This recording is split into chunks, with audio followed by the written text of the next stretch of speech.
You don't call, you don't write. How is that not to imply that you think what I'm doing must be right?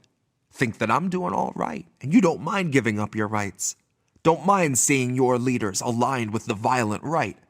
Don't mind carrying water to pour on the altar where we plan to sacrifice all of your pensions in one of our nameless imperial rights that renders the rioters silent and pries every rhyme by its root in their heads, that quiets the storm by denying them platforms to buy up some time for the task force crafting a law to detain them and mace them if they try to ask for their water and bread.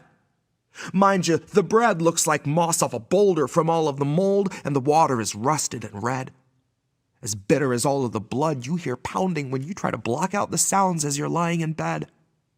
Mind you, the bed is a spot on the floor, and there's really no more to be said. You don't call, you don't write. If you knew better, there'd be mountains of letters outside, stacked to the sky, blocking the sun out, blocking my drive.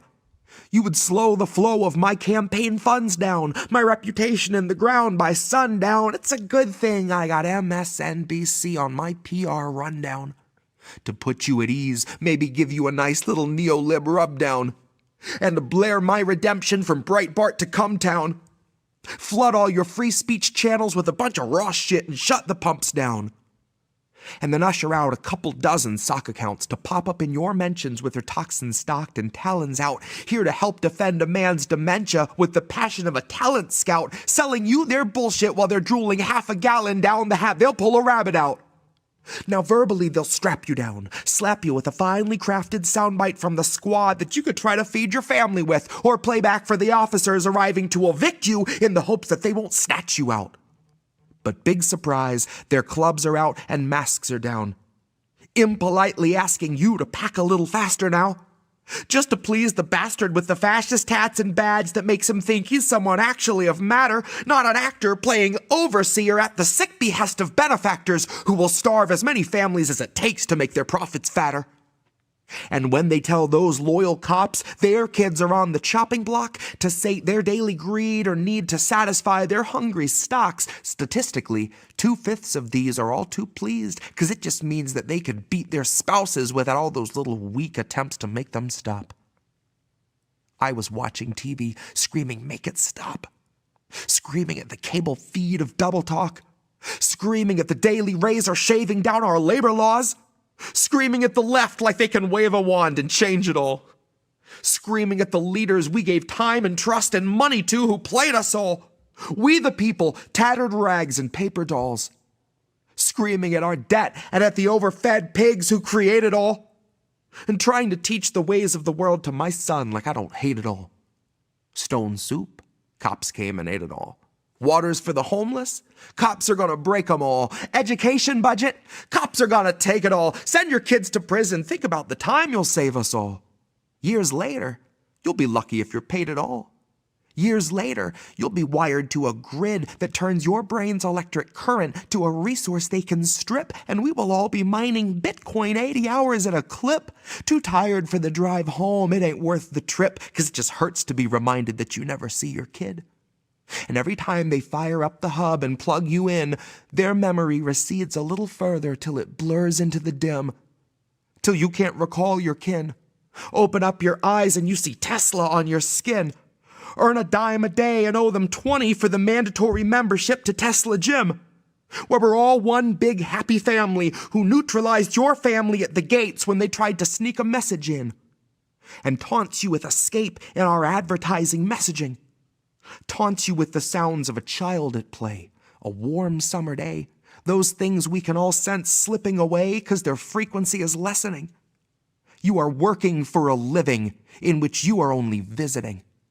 Working under safety laws that profit ends up pivoting and shifting into figures in which losing you is just the cost of maximizing profit in the world that we do business in. That world in which we fight to see the bright side but always get the business end. And I've been here in wait since late '08 to witness this descent.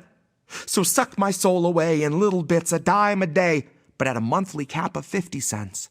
'Cause Tesla-funded studies show that overpaid employees don't know what to do with all the extra money 'cause they're lazy or they're ignorant. But all that extra capital keeps innovation radical, so you can say that you were part of history in the making in the unacknowledged, patronizing, strictly honorary sense. Now, we understand you may resent that Mr. Musk was heaven sent to take you on his back for his divine ascent, and then just before he reached the palace gates above the firmament, he dropped you on the outer steps a month before retirement. Again, may we refer you to suggested ways of demonstrating gratitude for Mr. Musk that he was kind enough to let you feed his great Leviathan. Tesla-funded studies show that you amount to nothing in the hours you're not wired in. The hours you spend quietly denying that you let them in your head or let them walk potential buyers in. Mind you, all of this a mere month before retirement. And mind you, your retirement is waiting in the dirt that feeds the hyacinth. Or maybe, if you're lucky, you could spend another year assisting researchers in biosynth.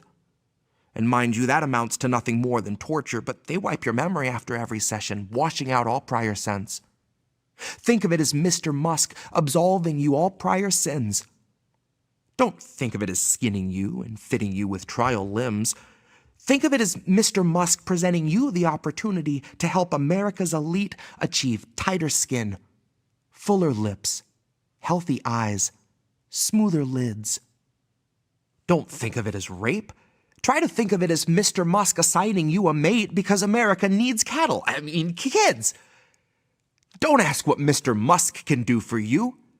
Ask yourself if there is something more you have to give. Ask yourself what more you have to give. Ask yourself what more you have to give. Ask yourself what more you have to give.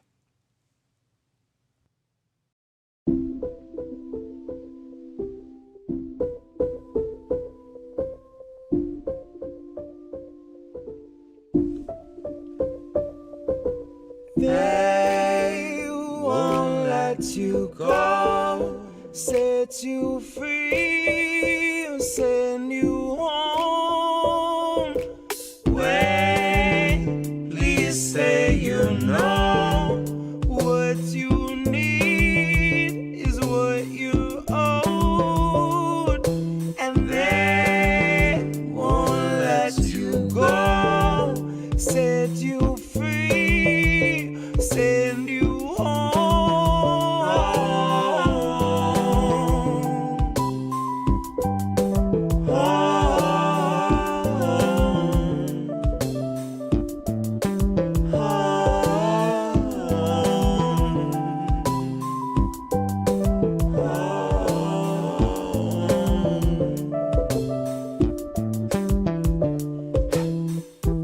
I was close enough to smell the fire. Jesus took the wheel and then he kicked me off the ride. I was busy shouting at myself from in the crowd, about to throw down and drag myself outside. I had to give myself the business. When I show myself forgiveness, it goes right between the eyes. Was looking past my shoulder, never focused on the prize. I stalked myself through burning sand the better part of 40 nights.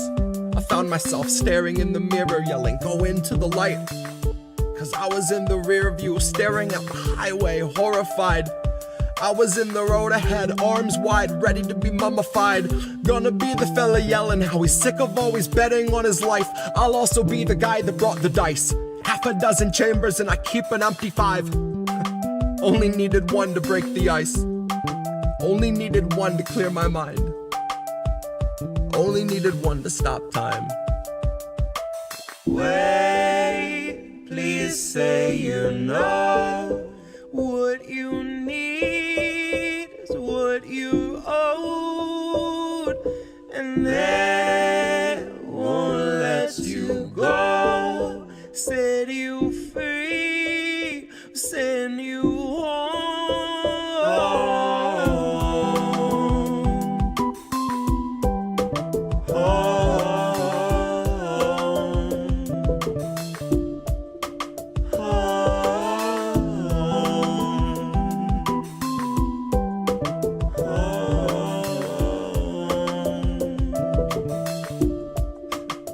I'll be the guy that brought the dice.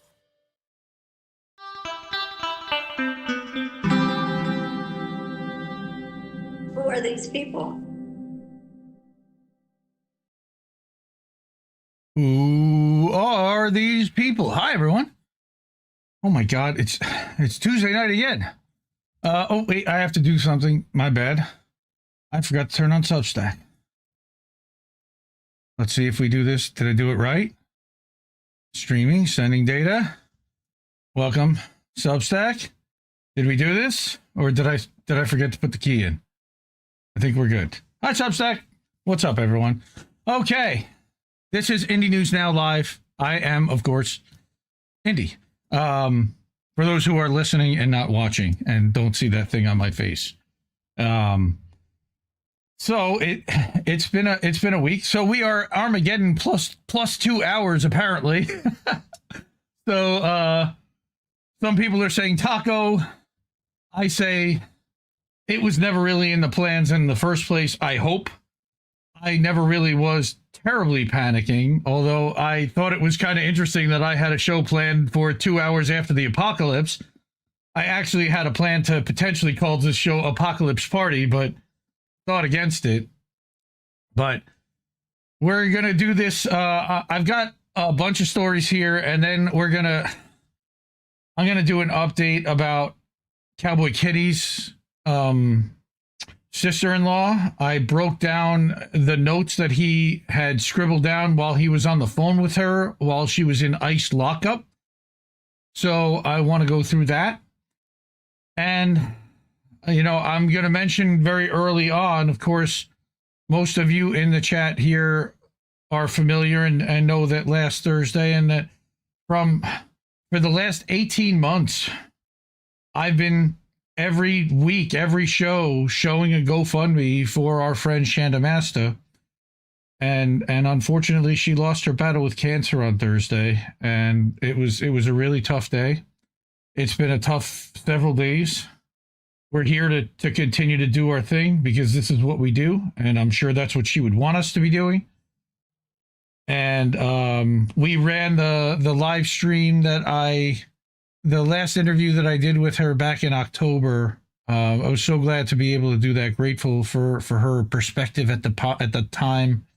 And everybody came out and hung out and chat that night. And it was wonderful to see our whole community come together, and you could really see the family aspect of what they built. And a lot of the people that came into chat were people that watched Beauty and the Boomer every Saturday night, and watched Trailer Park Pundit, and watched Brave New Future when she was on with Amber, and watched To Hell and Back when she did that show with Pasta, and even when they did another show very briefly, and I can't even remember. It was like Court Cunts or something like that.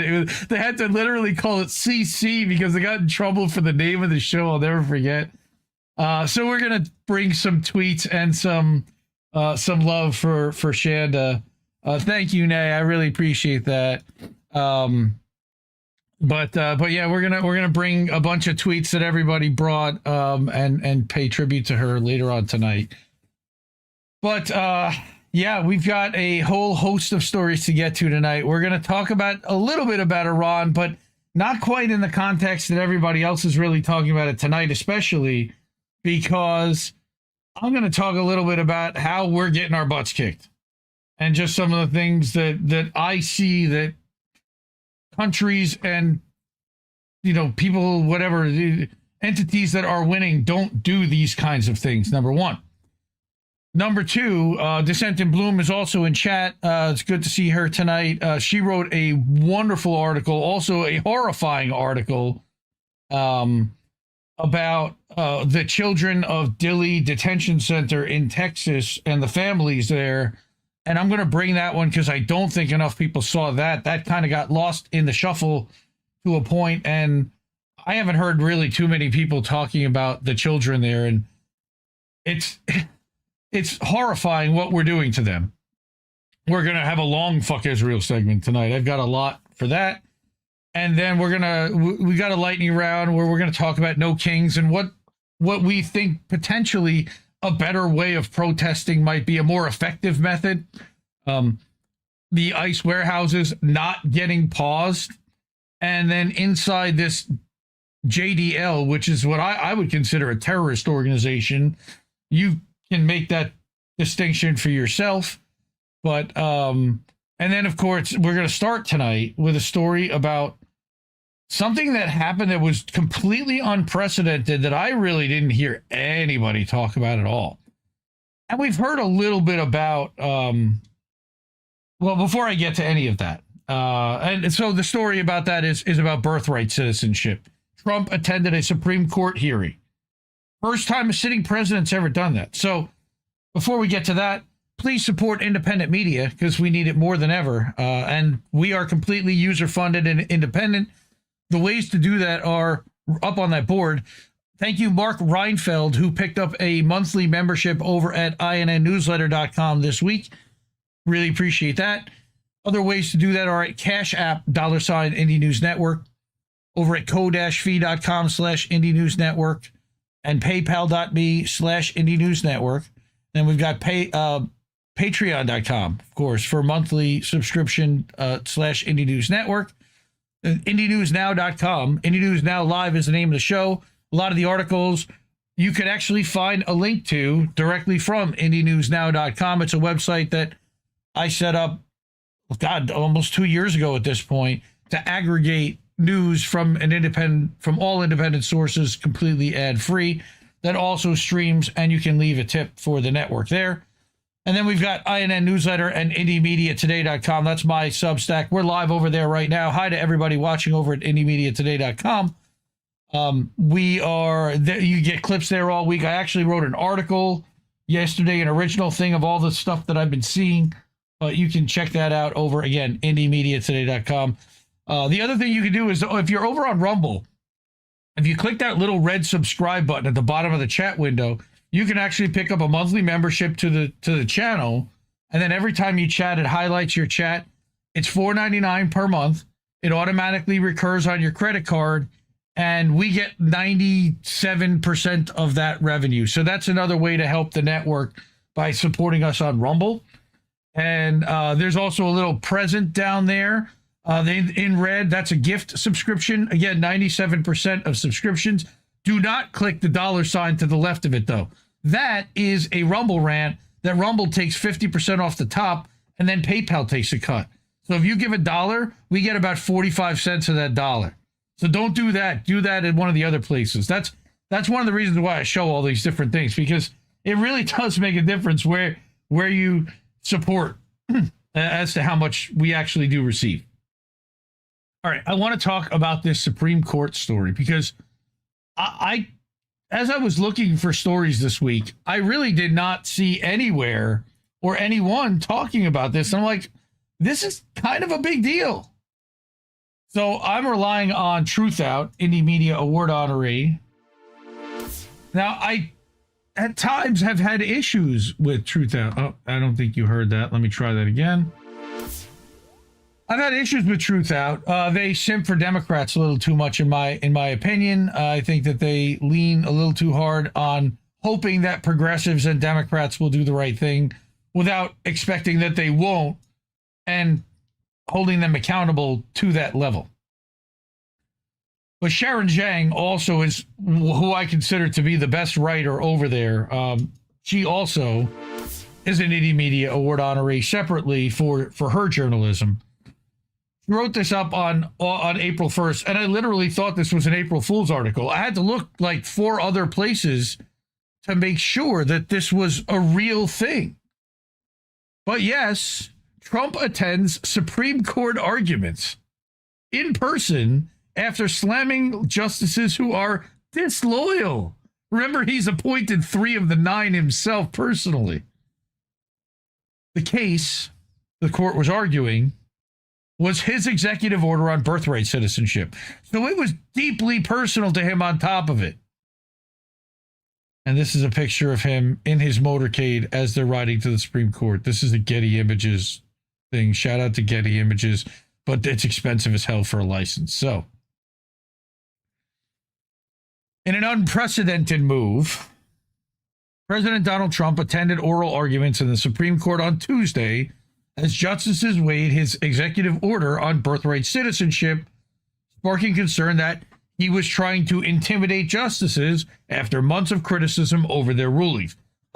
I couldn't imagine that. Trump's motorcade arrived at the court around 10 a.m. Eastern. The president walked in the building, where he sat in the first row of the public seating alongside Commerce Secretary Howard Nutlick, a.k.a. Howard Lutnick. Okay. Trump then left about an hour and a half into the arguments. He sat there for 90 minutes. All right. But the arguments lasted more than 2 hours. He got bored after 90 minutes. It was like, I'm sure he was looking around going, how long is this going to last? And he just got up and left. The extraordinary move is a first for any sitting president, and he's drawn criticism from experts saying that it could be viewed as a way to intimidate justices into favoring his administration's arguments, trying to end the way birthright citizenship has been done for centuries in the United States. This is settled law. The justices did not react to his presence, reports say, of course. Most of the justices appeared to be skeptical of the administration's arguments presented by Solicitor General D. John Sauer, suggesting that the court may rule against the Trump administration to protect birthright citizenship, as it should. Trump's appearance at the court came after he openly criticized justices who rule against him on Tuesday. He complained that liberal justices rule against him, even if he brings the greatest case ever. But conservative justices do the same because they want to show how honorable they are. Some people would call it stupidity. Some people would call it disloyal. The other side almost never does it. Meaning breaking ranks. He's talking about them not voting all in lockstep as a bloc. Trump has a history of attacking Supreme Court justices personally for perceived slights against him, further eroding the separation of powers established between the judiciary and the executive. He wipes his ass with the Constitution. In February, he lashed out at Supreme Court Justices Amy Coney Barrett and Neil Gorsuch, both of whom he appointed himself, for their decisions to strike down his tariff policies. He said that he was ashamed of certain members of the court in remarks to the press. Said that they were still invited to his State of the Union, but barely. So petty. What a little whiny bitch. Later, when asked about Barrett and Gorsuch's opinions, he said, I don't want to say whether I regret nominating them. I think their decision was terrible. I think it's an embarrassment to their families. Whose families? Trump had considered visiting the Supreme Court when they heard arguments over his tariff policy, but decided against it so as not to distract from the importance of this decision, which he then summarily lost. Now he's probably regretting not going at that point. He had received criticism from both Democrats and a Republican over the idea. Oh, God. Because heaven forbid anybody ever tried to stop this guy from doing anything. It's pretty unbelievable. Yes, and mentioning their families does seem like a veiled threat. It's not even a veiled threat after all the judicial attacks that have happened. All right. Mark Reinfeld, good to see you. Thank you for joining and thank you for subscribing. Really appreciate you. Trump also suggested that those who ruled against his birthright citizenship order would be dumb in a post on Truth Social on Monday. Remember that he also owns Truth Social, and that's also worth billions of dollars, even though it has no traffic and no revenue. Hilarious. Ignoring his own program for immigrants to buy Trump-branded gold or platinum cards for $1 million in exchange for citizenship, Trump once again invoked an unproven conspiracy theory that Chinese people are paying people to engage in a shady birth tourism scheme to populate the U.S. with Chinese people.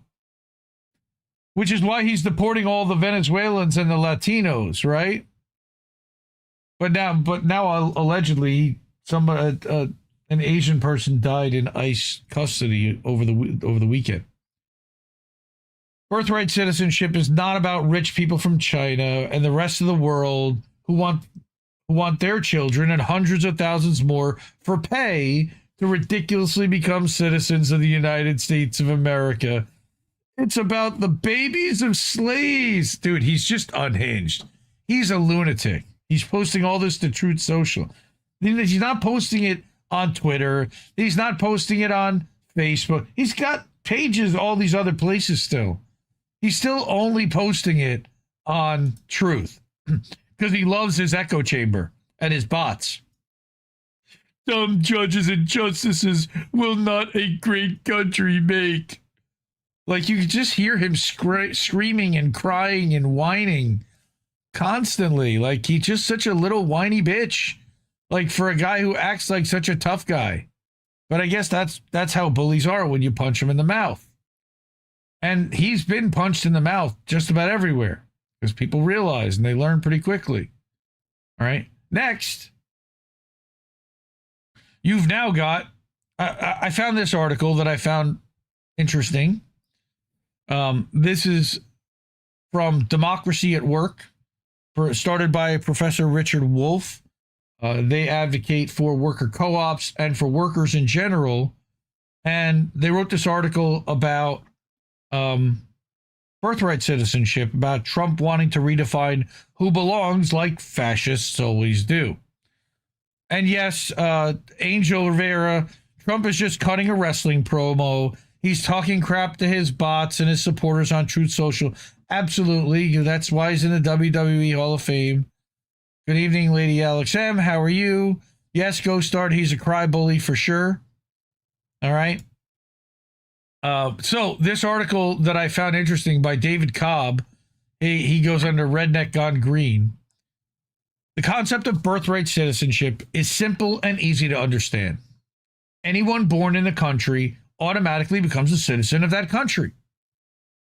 Full unconditional birthright citizenship is common across the Western Hemisphere. The U.S., Canada, Mexico, most of Latin America do it. In the U.S., it's literally enshrined in our Constitution. The text of the 14th Amendment to the Constitution is clear and unambiguous. All persons born in the United States are citizens. Not some, not those with the right parents, all. Trump's attempt to twist subject to the jurisdiction thereof into an exclusion for immigrants is not an interpretation. It's political repression dressed up as law. So, Trump's attack on birthright citizenship isn't just wrong on the law.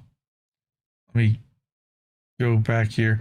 Okay, it's a blatant and dangerous attempt to assert imperial executive power over a constitutional guarantee. And let's be blunt about the history of the 14th Amendment. It was written to overturn the profane and odious Dred Scott v. Sanford decision. That case had held that black people, whether enslaved or free, were not citizens of the United States and had no rights that the federal government was bound to respect.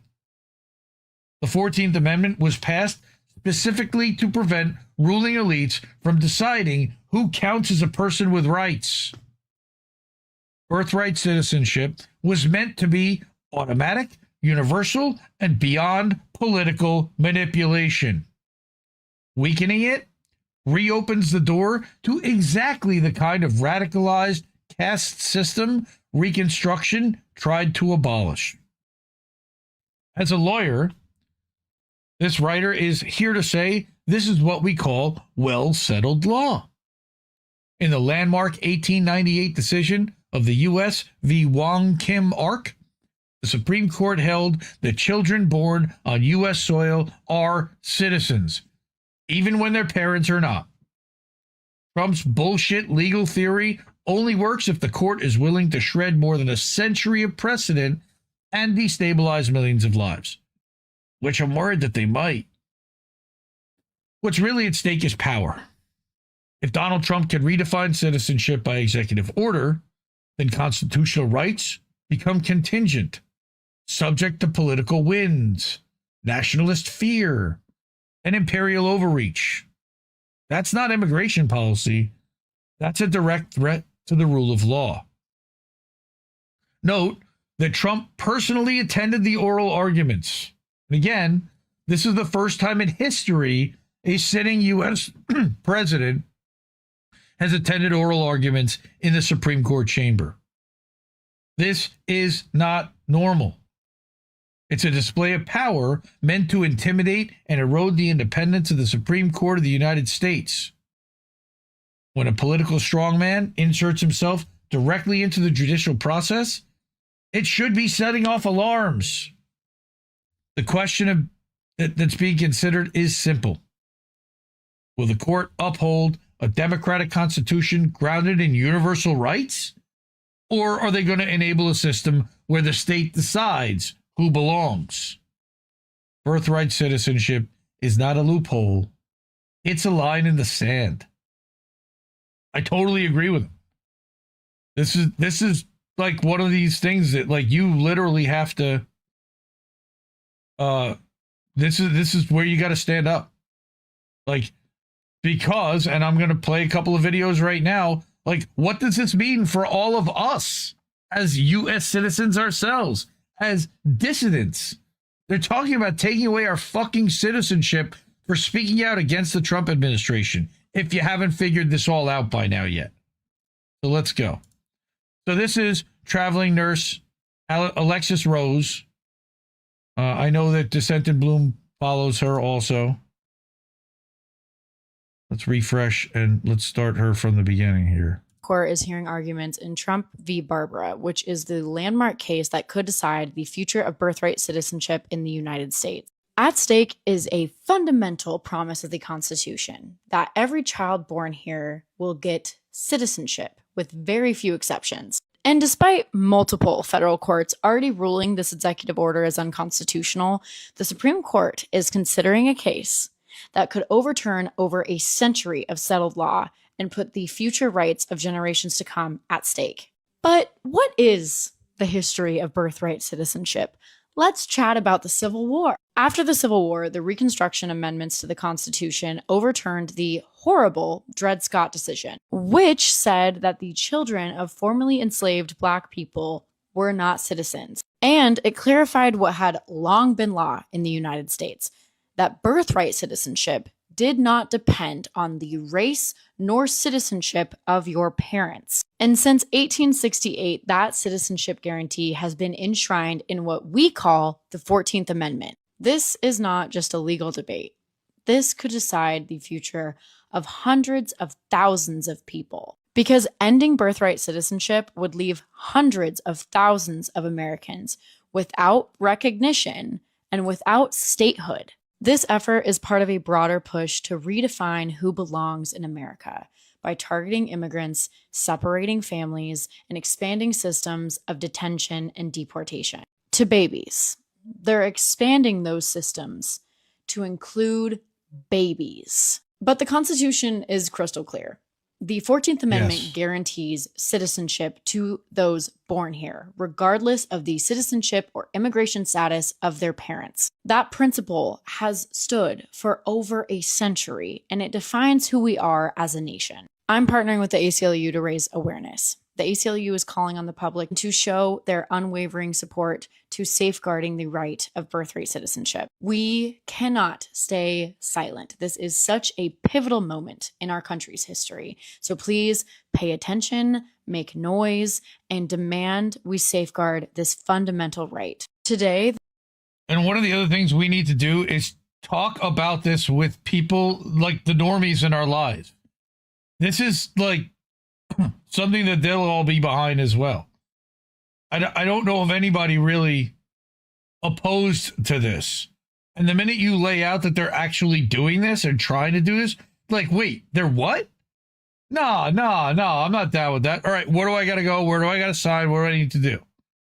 You got to be prepared. You got to have an answer for what to do and what steps to take. And this is another person that has another point that I don't know them, but this was an interesting thing that I didn't have an answer to, so I thought we should discuss it. Let's refresh this, which is How do we prove we're Birthright citizens? citizenship, how do we prove we're citizens? That's a question I just saw over on Threads this beautiful Sunday morning, and I have to tell you, that's the whole point. That's the ball game, baby. That's the reason they're doing it. They want to dictate who gets to call themselves an American. When Stephen Miller said he wants the United States population to hover around 100 million people, he meant it. Not only are they trying to dictate who gets to be an American, they're trying to dictate who gets to vote. That's the SAVE Act. Because when Steve Bannon said, if they win midterms, we're going to jail, he also meant that. Now, you might be saying, Amy, the SAVE Act is just an ID law. Yes, but the people who control the government get to tell you in person whether or not your paperwork is good enough. Or if you're applying for a passport, they control the passport office. When one party controls everything, they get to change laws and the legality and the nature of existing right underneath us. And that's what they're trying to do. Now, I'm grateful that a lot of people are picking up on what's happening. Some of us have been screaming about it for over a decade. Some of us have been organizing for the last year and a half, 2 years, hard, boots on the ground. And it is frustrating that until it affects you, you don't want to have this conversation. Is it easier to put your head in the sand? Yeah. But every single thing that this government does to any single one of us is what they'd like to do to all of us. This is why I talk about prisoners' rights, because the way we treat our prisoners is indicative of what they want to do to all of us. The way they treat our immigrants is indicative of what they would like to do to all of us. The through line between this unholy matrimony of the Heritage Foundation, tech bros, and the evangelicals in this country is subjugation. They have been looking for free and or cheap labor since 1865. And the country that we have right now is being ripped apart and sold out from under us. That is what's happening. And they want to dictate who is American and who is voting so that they can keep it going, so that they can make money hand over fist, even after Trump dies, because he is dying right in front of us. We're watching him die in slow motion. I'm grateful that people are picking up on what's going on. I am frustrated it took you so long. Yeah, I feel that. And I probably took a little longer than she would have wanted to. But I just thought that all this stuff about birthright citizenship, by the way, was also part of the Heritage Foundation's Project 2025 agenda, was to attack birthright citizenship for a lot of reasons. But it's also so that if we get our citizenship removed, we literally are people, we're countryless.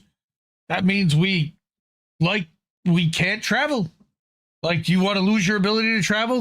That's your way to do it, at least outside the country. You're now locked within these borders. Quick way to do it. Freak. Absolutely freaky. Okay. So that was that was our first segment over here. And yeah, so let's see. A lot of people had some stuff to say about that, because birthright is like a real thing if they're really trying to take that away. Don't worry about what comes out of Trump's mouth. I agree, Karen, to a point. I'm convinced his implanted brain computer interface either glitching or he didn't pay the system upgrade fee. And that's probably true, but he's not even in control, and he's not writing that script. And we know that. Right? He's definitely on easy mode at this point. And he's, some of the stuff, I mean, the unhinged shit that came out of his account this weekend on Easter Sunday was not something befitting a president, and something that I feel was designed to intentionally cause people to beg for the 25th Amendment and for J.D. Vance to be installed.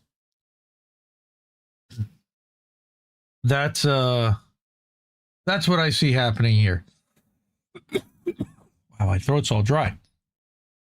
Right. Angel saying that he learned about the Dred Scott in his case in his intro to law class. Yep, it is a landmark case in the Supreme Court.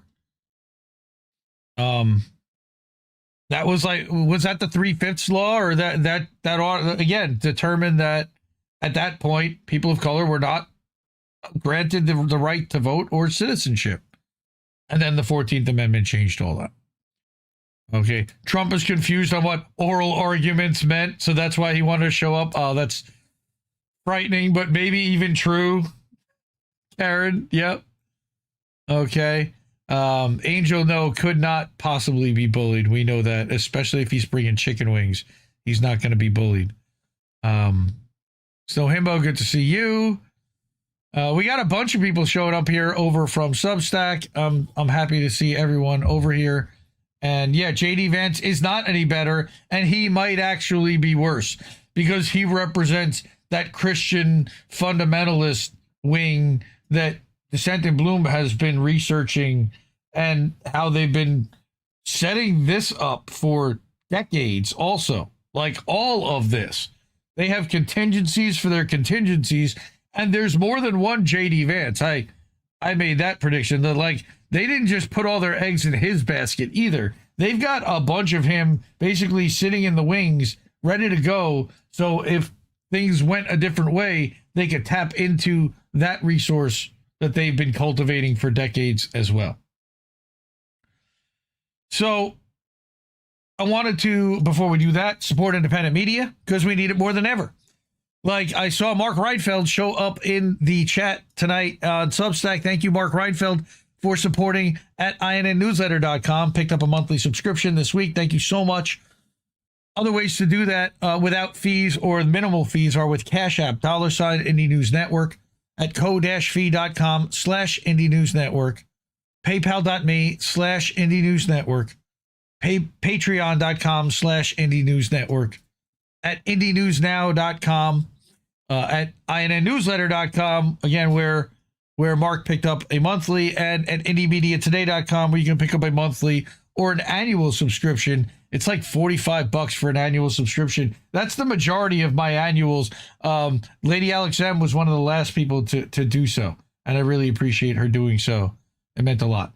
Okay, so we're going to talk about how I feel like we're getting our asses kicked in Iran, and that is why we saw this kind of, it was a Mexican standoff, which I know is just culturally inappropriate. We wouldn't say that normally, but it was a pissing contest, and he had to blink today. You know, he's been threatening and blustering and talking all kinds of smack about Tuesday night at 8 o'clock. We're going to do it. And then at the last minute, he pulls back.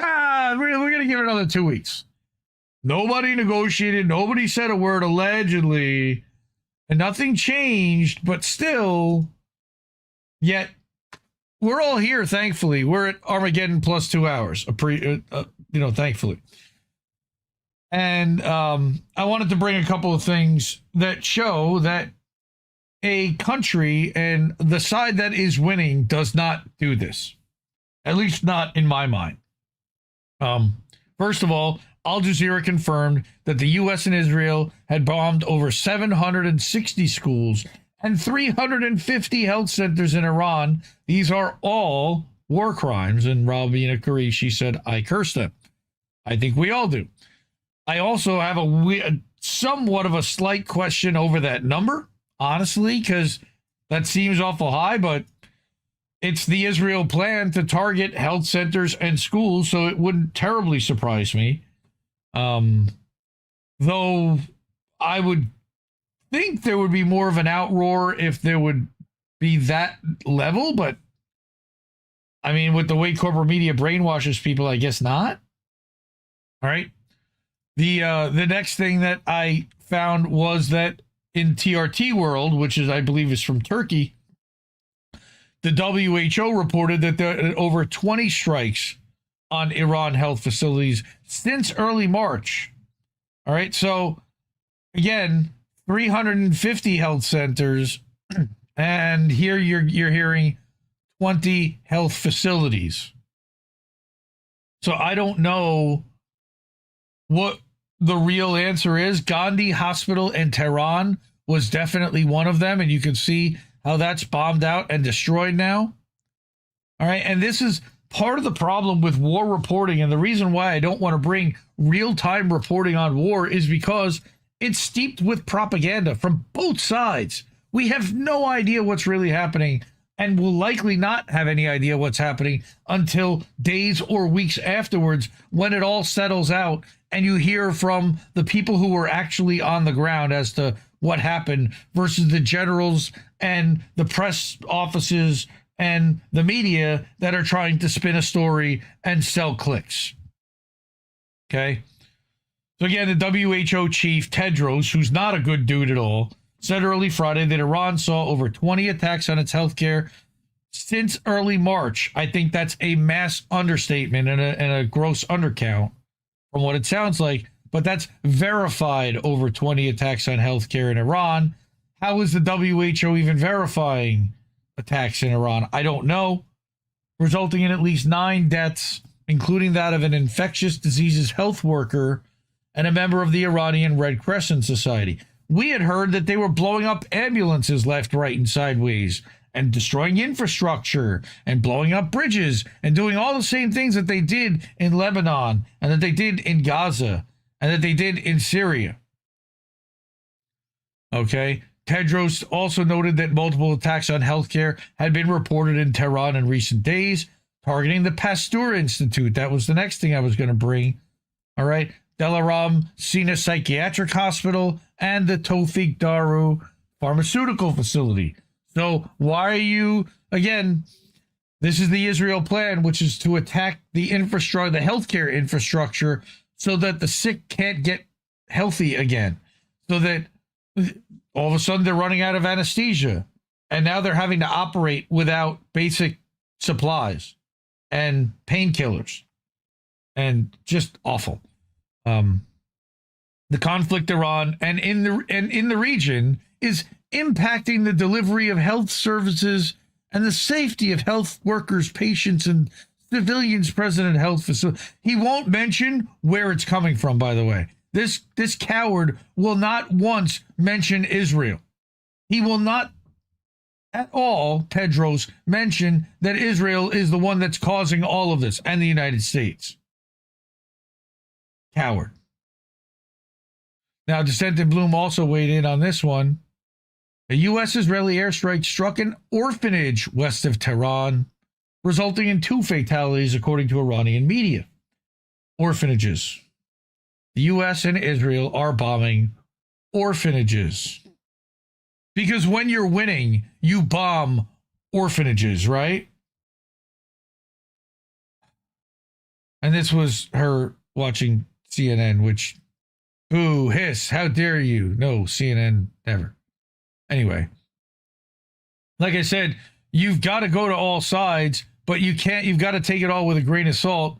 But this is what Press TV from Iran was reporting about the Pasteur Institute being bombed and destroyed. All right, this is also very important. Okay, Iran has condemned a U.S.-Israeli attack on Pasteur Institute, one of the country's oldest public health institutions, as a barbaric assault on basic human core values. Yes, every single person connected to this should be brought up on war crimes tribunal charges and strung up, from Hegseth to Trump to Vance to Rubio, every single one of these motherfuckers from every country involved, Starmer and Macron and every one of them that's behind this and didn't stop it. In a post to Twitter, all right, Ismail Bagahai reacted to the U.S.-Israeli attack on the Pasteur Institute, established over a century ago as a research, production, service, and educational center. So they attack the academic institutions. They attack the children so that the parents are preoccupied and can't work because they have to take care of the children. They attack the healthcare system so they can't get adequate health care. And then they blow up the houses and turn them into refugees. That is the systematic Israeling of the entire Middle East. And they think that this is a way to make it great. Holy crap. Israel's got to go. They have to be punished for for attacking sovereign nations. They've got to lose their charter as a sovereign nation and stop being recognized by other countries, which may also mean they need to stop recognizing the United States as well. Because anybody that's funding and arming, that means the UK as well, stop recognizing us as a legitimate country as well. We are a regime, a terrorist-led regime on top of it. All right. This is not merely another war crime committed as part of an illegal war. It's a barbaric assault on basic human core values. All right. Throughout its century-long history, it's played a key role in controlling many infectious diseases in both the country and worldwide. Since 1920, the Institute has been one of the pioneers and key hubs of vaccine production in the region. Not anti-vaxxers here. We don't, when they are tested and they are safe and effective, that actually does work to prevent disease. The U.S.-Israeli war against Iran has also targeted a wide range of civilian infrastructure. Again, you don't do this when you're winning. You do this when you're losing, so that the side you're attacking can't recover themselves. Wow. Among the most devastating attacks was the infamous bombing of the Minab school, which we talked about. Additionally, residential homes, hospitals, pharmaceutical centers have been hit. Israeli missiles struck that major pharmaceutical company in Tehran on Tuesday morning, completely destroying its raw material production units and its research and development unit. Why? Well, we heard about them also attacking the pistachio factories and farms. Why? Because the Resnicks are big donors to the IDF. So they were doing their donors, their funders, a favor and attacking an industry competitor. And a lot of people say that the reason why we're doing all of this is to be able to have control over global oil prices. And, you know, the benefactors, the oil companies, they want access to the drilling rights and to control over all the oil worldwide. So, of course, the B1 bridge in Karaj, one of the country's tallest bridges and considered a major engineering achievement, was targeted in a U.S.-Israeli strike, and our baby of a president bragged about destroying that, and it will never be built. I'll bet you they end up getting it built. But it was a marvel in engineering, and it was close to being completed. Fucking mess. Okay, fuck Israel and fuck the Trump administration. Heartbreaking, cruel, and despicable, and utterly outrageous. The American-Israeli aggressors have attacked the Pasteur Institute, the oldest and most prestigious research and public health center in Iran and the entire Middle East. And this is what some of the rubble looks like. It's a disgrace. Okay, we're hitting bridges, also struck overnight.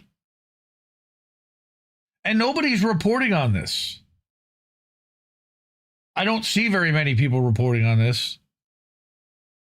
Likely because they're not really reading Press TV, would be my guess.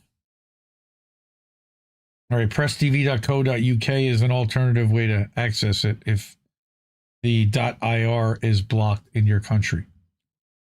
And I wanted to bring one other article from Anti-War News Indie Media Award honoree. And this is more about if you are winning, you don't try to control the narrative like this. So this is an article by Alan Mosley, republished over at antiwar.com. U.S. satellite firm blacks out Iran war images per U.S. government request. Wait a minute. So now we're getting our asses kicked so badly, they don't want anyone to see it. Because that's basically outside of footage from on the ground that's allowed outside the country, we have no way of seeing footage from within Iran. Planet Labs says it will indefinitely withhold satellite visuals of Iran and the wider Middle East war zone after a request from the U.S. government and the Trump administration. Why? Probably because they get access. In an email to customers, the firm said it's shifting to a managed distribution model, releasing imagery only case by case for urgent mission critical requirements or when release is deemed in the public interest. Who makes that designation? Planet also said it will withhold imagery dating back to March 9th, and it expects the policy to remain in effect until the conflict ends. On March 6th, Planet Labs announced a mandatory 96-hour delay on new imagery collected over the Gulf states, arguing that the near real-time pictures could be exploited to endanger allied NATO and civilian personnel. Well, then get them the fuck out of there. That measure later expanded into a 14-day delay, described by Planet as an extension of the earlier hold. By March 30th, Al Jazeera's Digital Investigations Unit was reporting that independent verification had become harder as commercial providers restricted satellite imagery. So now it's only for us. Satellite imagery matters because, unlike press briefings, it can corroborate damage, assess patterns of targeting, and check narratives that would otherwise be accepted on authority. No more trust me, bro. We've got pictures. Reporting by the Global Investigative Journalism Network describes how open source teams use satellite imagery and videos to probe contested incidents during this war, quoting Bellingcraps, head of research, warning that a 2-week delay slows verification and reduces the certainty investigators can reach while events are still developing. So what this tells me is the CIA didn't even want this to happen. When was the last time you saw anybody talk about Bellingcat? Ever. Okay? But if they've now got Eoin Higgins talking about this shit and crying about a 2-week delay, and now they've just put a blatant hold. So now what that tells me also is that the CIA is now flying blind and not getting access to this data through this channel. They're going to have to go directly to Trump for it. That's crazy. Bellingcat is a CIA cutout, for those who don't know. All right. That's crazy. Open source is not the place to determine what did or did not happen. Quotes the defense secretary. Fuck you, Pete. Whiskey Pete. Yeah, you're not the person to determine what did or didn't happen either. All right. This is a satellite image, all right, from March 3rd, before they put the blackout in place. It doesn't look like that now. Despite the insinuation that open source investigative journalism is less credible, even mainstream news organizations utilize such tools in their reporting. That's that's an insane assertion. For example, Reuters has also used satellite imagery in its war coverage, including sharing said imagery and post-strike visuals with a munitions researcher in reporting on the strike in Minab, which killed over 170 people, mostly children. Don't you get that's why they want to restrict the visuals? They don't want you to be able to confirm that they did this level of murdering. While later reporting added that the strike may have involved outdated targeting intelligence, it's worth noting that the president claimed without evidence that Iran was responsible, which could have been refuted with satellite imagery, which again is why they're trying to hide it. One can concede that operational security is real and still recognize that trust us is an unsafe substitute for public evidence. That's an understatement. In mid-March, the White House claimed Iran's ballistic missile capacity was functionally destroyed with complete and total aerial dominance. While reporting in the same period, described continued missile incidents and interceptions. So which was it? But of course, the Trump administration's claim of total control over Iranian airspace seems dubious when countered with reports of military losses, such as the downing of multiple aircraft just since the start of April. But good luck getting satellite imagery to prove that out. I mean, at least not from the U.S. Now you got to go to the Chinese. Now you got to go to the Russians. The blackout of satellite imagery from the region is not a story about one firm's products or customer service. It's a reminder that foreign intervention tends to produce domestic control, often without the drama of a formal censorship order. The same state that wages war can narrow the evidence available to judge that war. The predictable result is that the public is pushed to take the word of the administration's spokesman at face value.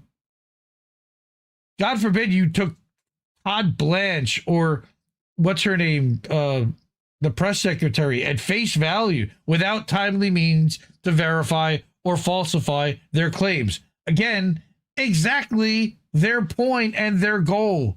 They don't want you to be able to catch them in the moment. Catch them later, yeah, fine. It's all done. They don't give a shit. The writer of this article, by the way, Alan Mosley, is a historian, jazz musician, policy researcher for the 10th Amendment Center, and the host of It's Too Late, the number one self-described number one late show in America, not hosted by a communist. Fuck this guy already. All right, this is a decent article, but come on. It is on anti-war, which is the libertarian, a Libertarian Institute publication. But I would consider them the least libertarian of all the libertarians. and that's a compliment, because fuck all political parties. Okay, so that was my assessment of what's happening in Iran right now. Again, I'm glad that cooler heads have apparently prevailed and talked poopy pants off the rooftop and decided to give us 2 more weeks like the money pit. I mean, we heard 2 weeks for the tariffs too, and a lot of shit never ended up happening. And hopefully this is just a lot of bluster that he can back off from as well. I mean, that's my hope. I don't want to see anybody bombed. I don't want to see escalation like this. I want to see us get the fuck out of there. All right. Now, Kit is praising a libertarian. Which one? Larry? Well, Kit, Larry, what's his name? That's his buddy. He's got a buddy who's a libertarian. He's a good dude too. I disagree with him vehemently, but he's a buddy of Kit's. He's Larry Sharp. That's his name. Thank you. All right. Yes. Kit is buddies with a libertarian. Look, a lot of us are friends with libertarians. We like smoke weed. We like free press. We just disagree vehemently when it comes to healthcare, and we're anti-war. So, I get down with libertarians until it gets to healthcare. And what do you do with the people that can't work? Because they're all about, freedom and choice and, bootstrap type of stuff. And my question to them always is, how do you account for when 1/3 of your population can't work either because they're children, elderly, or disabled? And I have never really heard a good answer for that, personally. So, anyway, support independent media because we need it more than ever. The ways to do that are up there on that board. Cash App, $ Indie News Network. Go-v.com/Indie News Network. At paypal.me/Indie News Network as friends and family. Patreon.com/Indie News Network if you want to go monthly or annually. IndieNewsNow.com is our website where you can leave a tip directly, or over at Substack on INNnewsletter.com or at IndieMediaToday.com. Either one of those places, any of those, or a monthly subscription or a gift sub over on Rumble as well. Those are the ones that put the most money in our pockets of your support, which we greatly appreciate and need in order to keep the lights going. Restream bill, Canva bill, Zoom bill came this week. That was $180 or something like that. That's an annual thing. So we try to do the annuals because we save a little bit of money that way as well. Anyway, we are getting to our Fuck Israel segment. And this might be an extended one. And then we're going to get to the Dissent in Bloom article where we talk about Dilley Detention Center. And then we're going to talk about the lightning round and no kings and protesting and some other stuff there. Before we do all of that, go start investing in Legos. You know, I thought that was a great investment myself. I guess I don't have the right outlet for it yet. My son is a Lego machine. And we save the books and the boxes and the set, and it's on a shelf. Who wants to buy these things? I don't know. You know, because you're supposedly supposed to be able to sell them in a marketplace so that we can clear space on our shelves. We're running out of house and home, man. Like, it's crazy. But Lego sets seem to be a decent investment because they do hold their value. Right? 2 weeks to fatten the stonks. I hope not. I hope so. You know, the stock market being good is a good thing, but stock market being good because of war is a bad thing.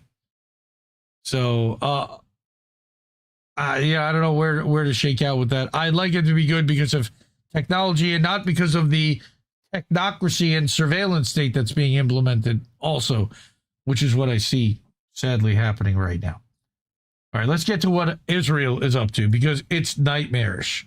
And again, I think a lot of people, because of what's happening in Iran and Trump being such a big distraction, they take their eye off of, and it's almost impossible to pay attention to all these different fuckeries that are happening around the world. And that's the best way to describe what's happening. I would call it fuckeries. So I go to my most trusted outlets. I go to Mondo Weiss. What does Mondo Weiss tell me? And by the way, this article, you could find it IndieNewsNow.com. There was a link to it there, and it goes right to here at Mondo Weiss.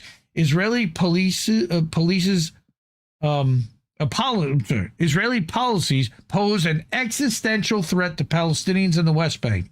Why isn't there more resistance? Well, from whom? Not from the Palestinians, because you're going to find out why. Israeli settler pogroms, annexation, and economic strangulation are eroding Palestinian life in the West Bank. So why aren't we seeing more Palestinian resistance to the existential threat erasing their communities? All right. Now, my initial assessment is, well, because they're being beaten and destroyed, you know, they're having their fields burned and bullied into silence as this is happening. All right. Now, this is the aftermath of Israeli settler attacks on the Rawa area in the town of Sair, northeast of Hebron, March 30th. They burned out this car. Palestinian life is being slowly but systematically eroded in the West Bank. It's gotten to the point that the continued existence of Palestinians on their land is now legitimately called into question, but this basic fact doesn't seem to carry any weight for Palestinians in their daily lives, running contrary to the predictions of Israeli security officials that there would be an explosion among Palestinians in the West Bank during Ramadan. In recent years, the holy month has historically been a flashpoint period for Palestinian protest, given the intensification of Israeli restrictions on worshippers at the Al-Aqsa Mosque compound. Yet, Ramadan came and went, and Israel not only continued to impose restrictions on, but ramped them up under the pretext of safety measures amid the U.S.-Israeli war in Iran. For the first time in centuries, Muslim worshippers were unable to attend Eid prayers at Al-Aqsa, and the Palestinian street remained silent. Life in the West Bank under occupation is far different today from how it was even a year ago. The sense of uneasy normalcy that used to pervade daily life has been rendered completely untenable as Palestinians are robbed of any sense of safety amid renewed waves of Israeli settler rampages, claiming the lives of 7 Palestinians just last week, and raising the number of Palestinians killed by Israeli forces or settlers to 23 since the beginning of 2026. You don't hear about this stuff. The regularity of these attacks has pushed Palestinians into a daily rhythm of weighing personal safety against the need to carry on with their lives before even considering stepping out of their doors. It's so sad. Over 900 checkpoints, gates, and roadblocks have turned entire towns into caged enclaves, sometimes literally, while a surge of home demolitions, which we've covered, by Israeli forces reached 300 demolished homes in the first month and a half of this year.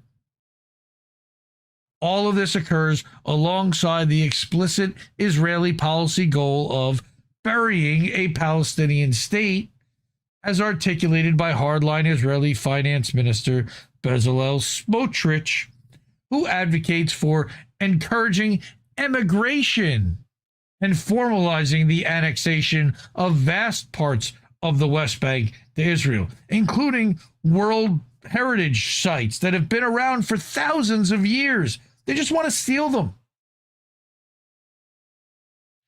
This raises a perplexing question. Why aren't Palestinians resisting what can only be described as an existential threat to their presence on their land?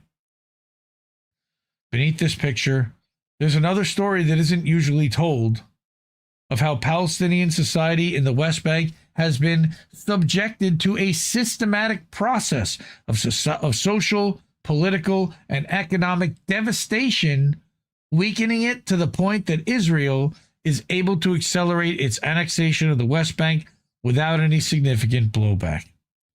Really sad. And here's the background: the economic subordination. There's a material basis underlying the apparent quiescence of Palestinians in the West Bank. Palestinian economy's structural dependence on Israel. That dependency is exercised through 2 main pillars: wages from Palestinian labor in Israel, and salaries from public sector jobs within the Palestinian Authority, as well as other donor-driven sectors like education. It's a vulnerability that isn't particularly new, resulting from years of decimation of Palestinian economic capabilities.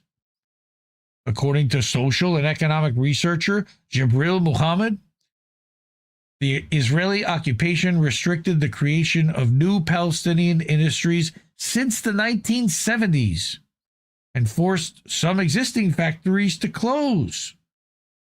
And think about if there were factories that had been around since the 70s and allowed to grow and thrive and flourish, the size of what those companies might be, and all that's robbed. It reminds me of how Black Wall Street and how all the generational wealth was robbed from the African American community.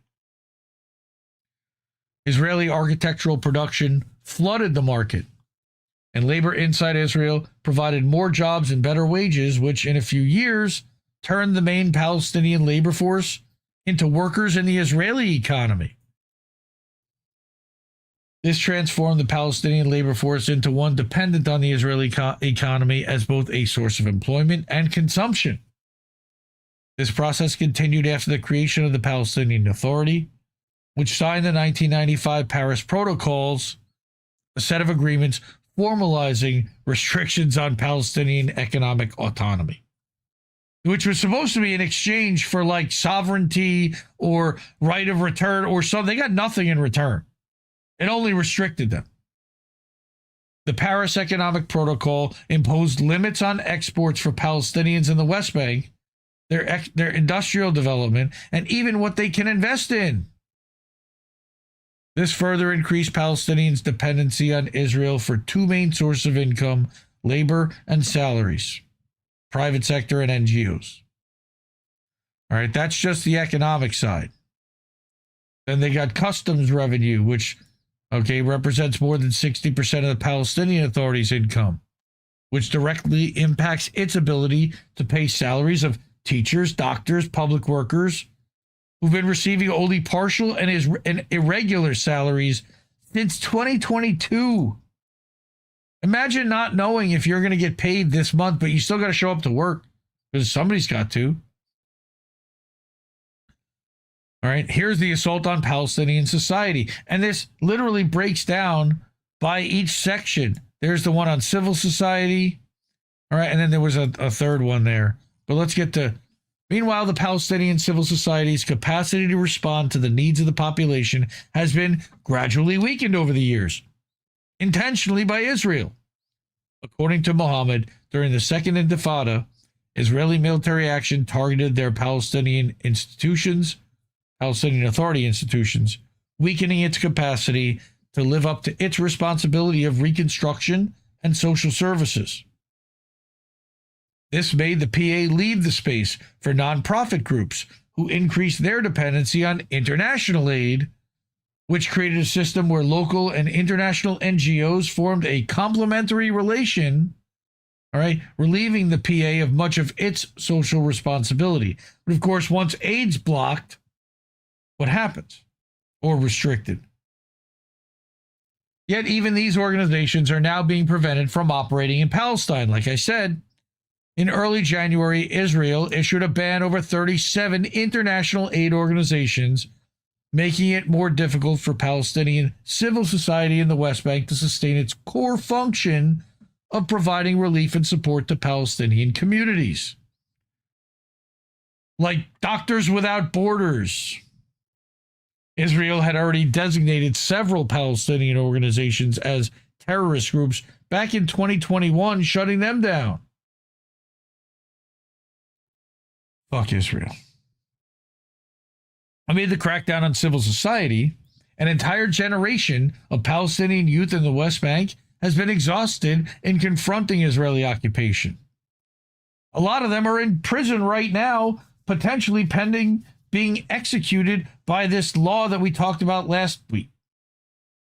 In 2015, the killing of a Palestinian student at Al-Quds University by Israeli forces triggered a wave of youth protests across the West Bank. Some media outlets called it a third intifada. The protests, of course, were met with a heavy Israeli crackdown using live fire and mass arrests. Israeli forces even began to implement a shoot-to-kill policy against Palestinian youth at checkpoints, which was used to retroactively justify extrajudicial executions against Palestinians who looked suspicious, and then fabricated claims that they were carrying a knife. Israel also resumed its policy of withholding the bodies of slain Palestinians and revived its policy of punitive home demolitions. Yeah, they'll just destroy your house, make you homeless, displace you and your family. What are you going to do? Who are you going to complain to? These measures intensified in subsequent years, especially after the emergence of armed groups in 2021 and the escalation of Israeli raids there, which included airstrikes for the first time in 20 years in refugee camps back in 2022. Again, now they do this all the time in Gaza. Like, this is daily, sadly. Look at how they set the stage. At the level of political leadership, the PA continued to lose political legitimacy, and today the Palestinian political field is irrevocably fractured, the product of a crisis of political representation among all Palestinian political factions. Because A, Israel murders anyone that comes up that could be of substance at all. They want this entire area balkanized, and they want them all fighting with each other for power. If the Palestinians in the West Bank are not showing a mass reaction to the Israeli offensive against their existence, it's because they've been consistently reacting to Israeli policies for decades, all while being battered down in the process. It's not their fault.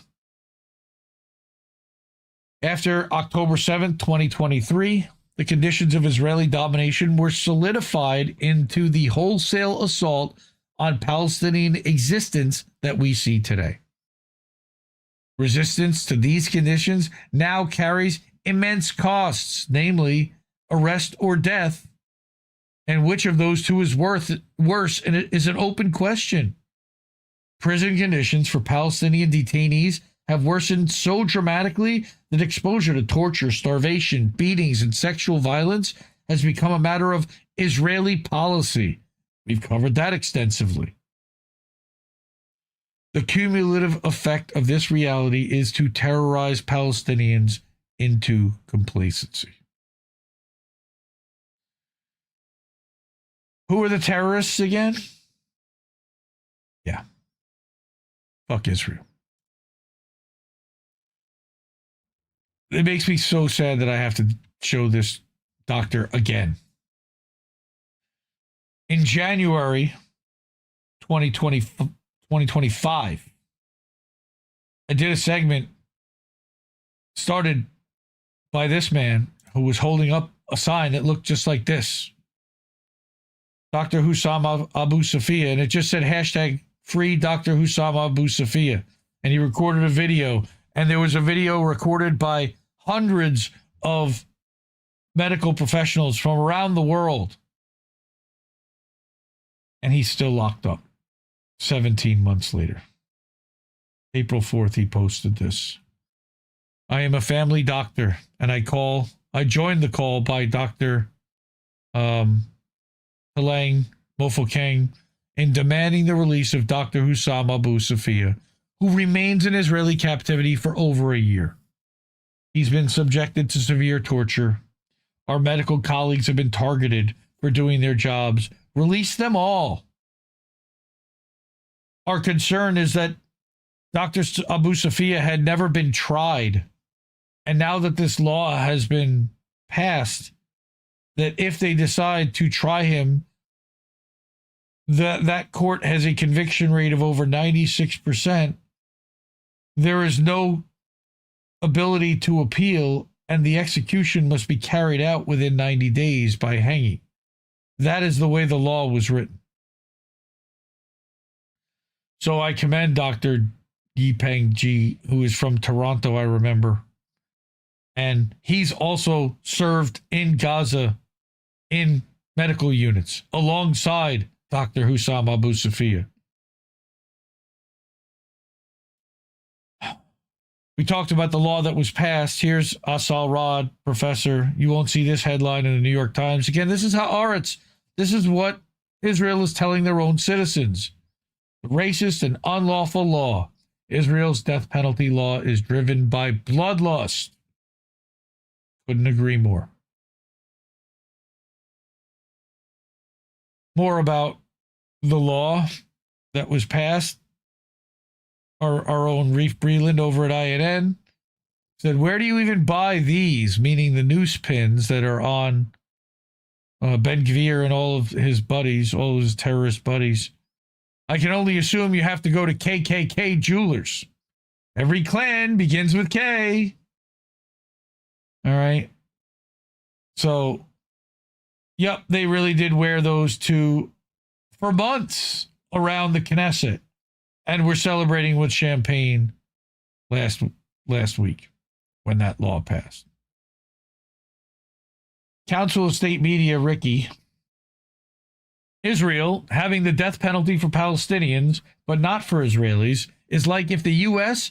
had the death penalty for only Native Americans, or if Australia had the death penalty for only Aborigines. It's clearly and unambiguously a racist law. Amen. All right, I got a couple more. Doctor, I think he's a doctor, Ahmed Nashwan.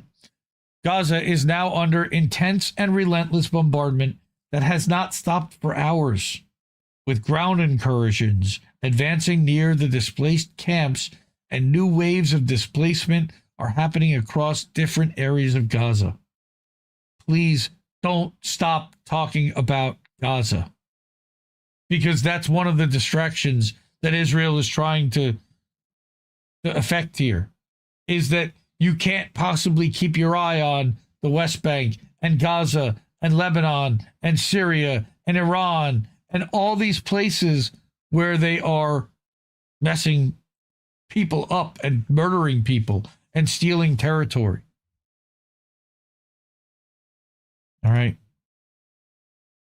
And on top of all of that, a guy who I'm not really a follower of, but he shared a Gen X girl post about Argentina accepting 300,000 Israelis and creating a mini state there. Let's see what else Israel's up to. They're creating a mini state in Argentina. They're buying 40 Greek islands. That's a new one. Establishing a new Jerusalem in Ukraine. Zelensky was there solidifying that. They're already running an independent oblast in Russia. And Putin admitted that there are 2 million Russians in Israel and that they're practically one and the same. And of course, Israel is also annexing the Gaza, the West Bank, and South Lebanon.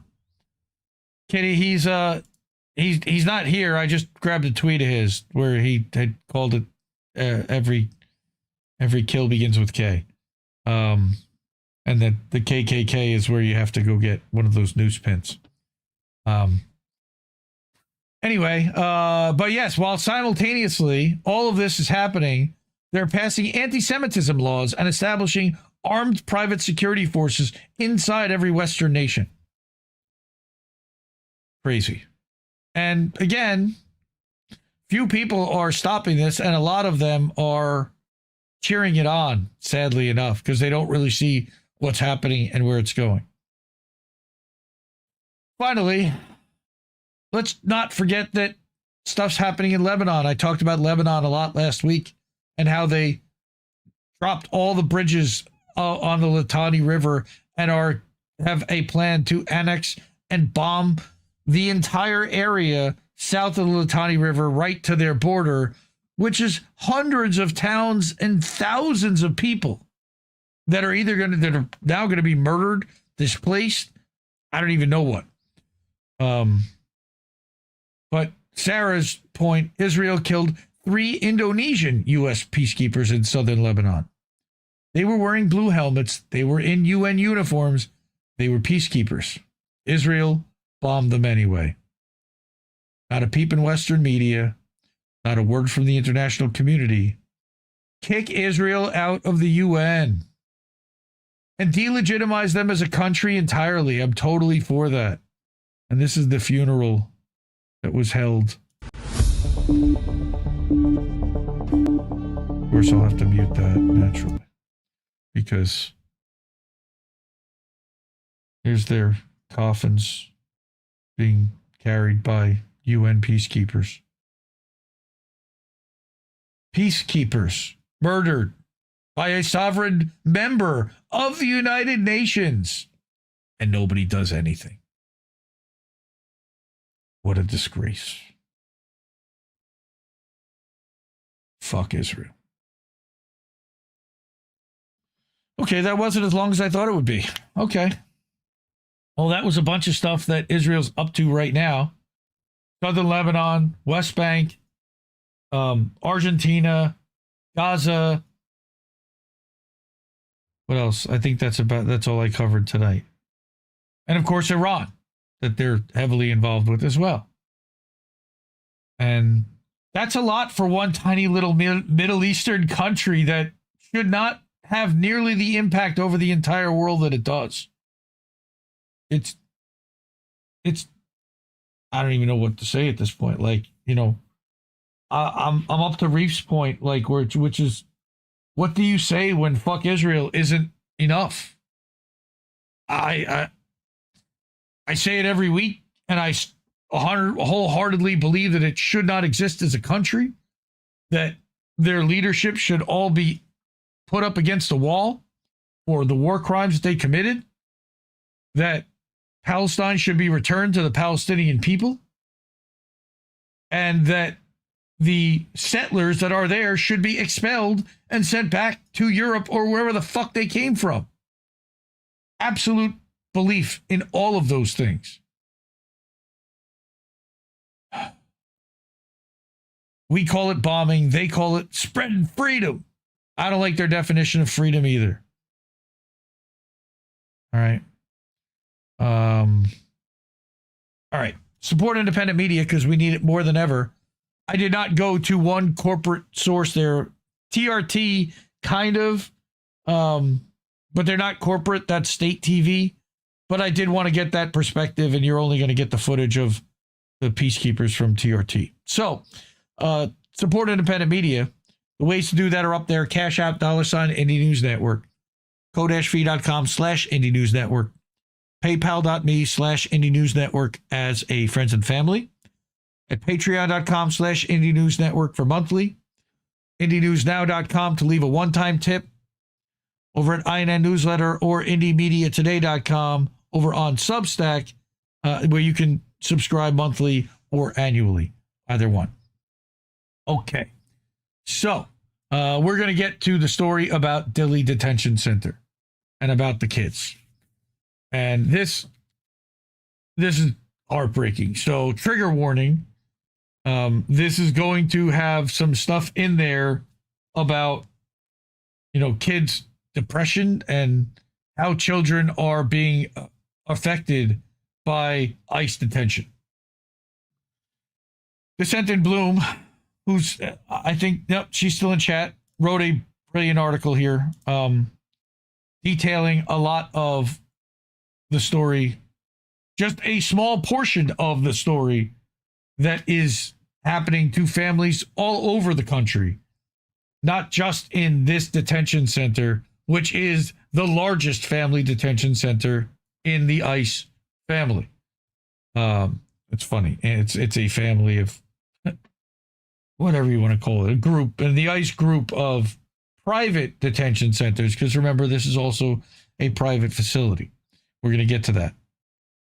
So, our article starts at the children of Dilley inside the human rights crisis at Texas's largest family detention facility. Now, remember that we also, several weeks ago, talked about Dilley because Liam Ramirez was there and he wasn't doing well.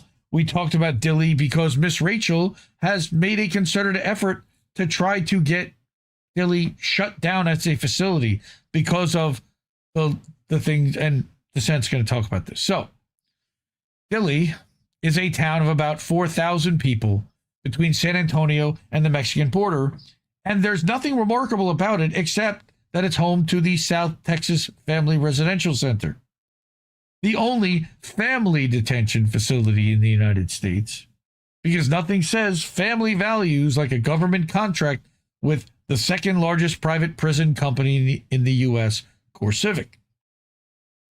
Since CoreCivic reopened the facility in March of 2025, under a contract worth $180 million a year, more than 3,500 people have cycled through.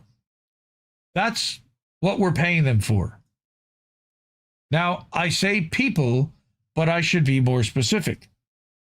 More than half of those 3,500 people were children, little kids. Kids who have favorite stuffed animals and bedtime stories. And she's linking to some of these ProPublica articles that were published about life inside Dilley. So let me tell you what $180 million a year buys us. It buys you children held for weeks and months. It buys us food with worms in it, mold on it. It buys us, as a society, medical care so negligent that nearly a dozen 911 calls have been placed from inside the building. A 2-month-old baby choking on his own vomit, developing severe complications and only being transferred to a hospital when his condition turned critical. And then, while that baby was still sick, his family was deported. They didn't wait for him to get better. They deported a sick infant. Another 8 or 9-year-old, they don't even know, child seized on the floor, and when someone finally responded, The staff couldn't provide a name or age to emergency services because nobody had bothered to learn it. That child was in their care, and they didn't know who that child was. Absolute fucking monsters. A 13-year-old girl used a plastic knife from the cafeteria to try to end her own life. That's the cafeteria of a place we call a family residential center. Family residential center. I need you to picture a child you love. Picture the blanket they drag around. Picture the way they laugh. Picture the person they run to when they're scared. Now picture that child in a federal detention facility, sleeping under fluorescent lights, eating food that makes them sick, and crying for a home they may never see again. Some of these kids are so young, they won't remember anything before this. This will be their first memory. Trauma. From drilling oil to caging kids. In the summer of 2024, 70,000 families arrived at the southwest border. 2014, not 2024. Summer of 2014. I believe that was the convoy. The Obama administration built Dilley as the response. Before that, the land it lies on was known as Sendero Ranch, a camp for oil field workers. A map. This is a map of empire in motion. U.S. hands all over Latin America moving money, power, coups, sanctions, bases, and blood across the hemisphere. The families at the border in 2014 were running from violence. Ours specifically built deliberately over 50 years, one coup at a time from Central America.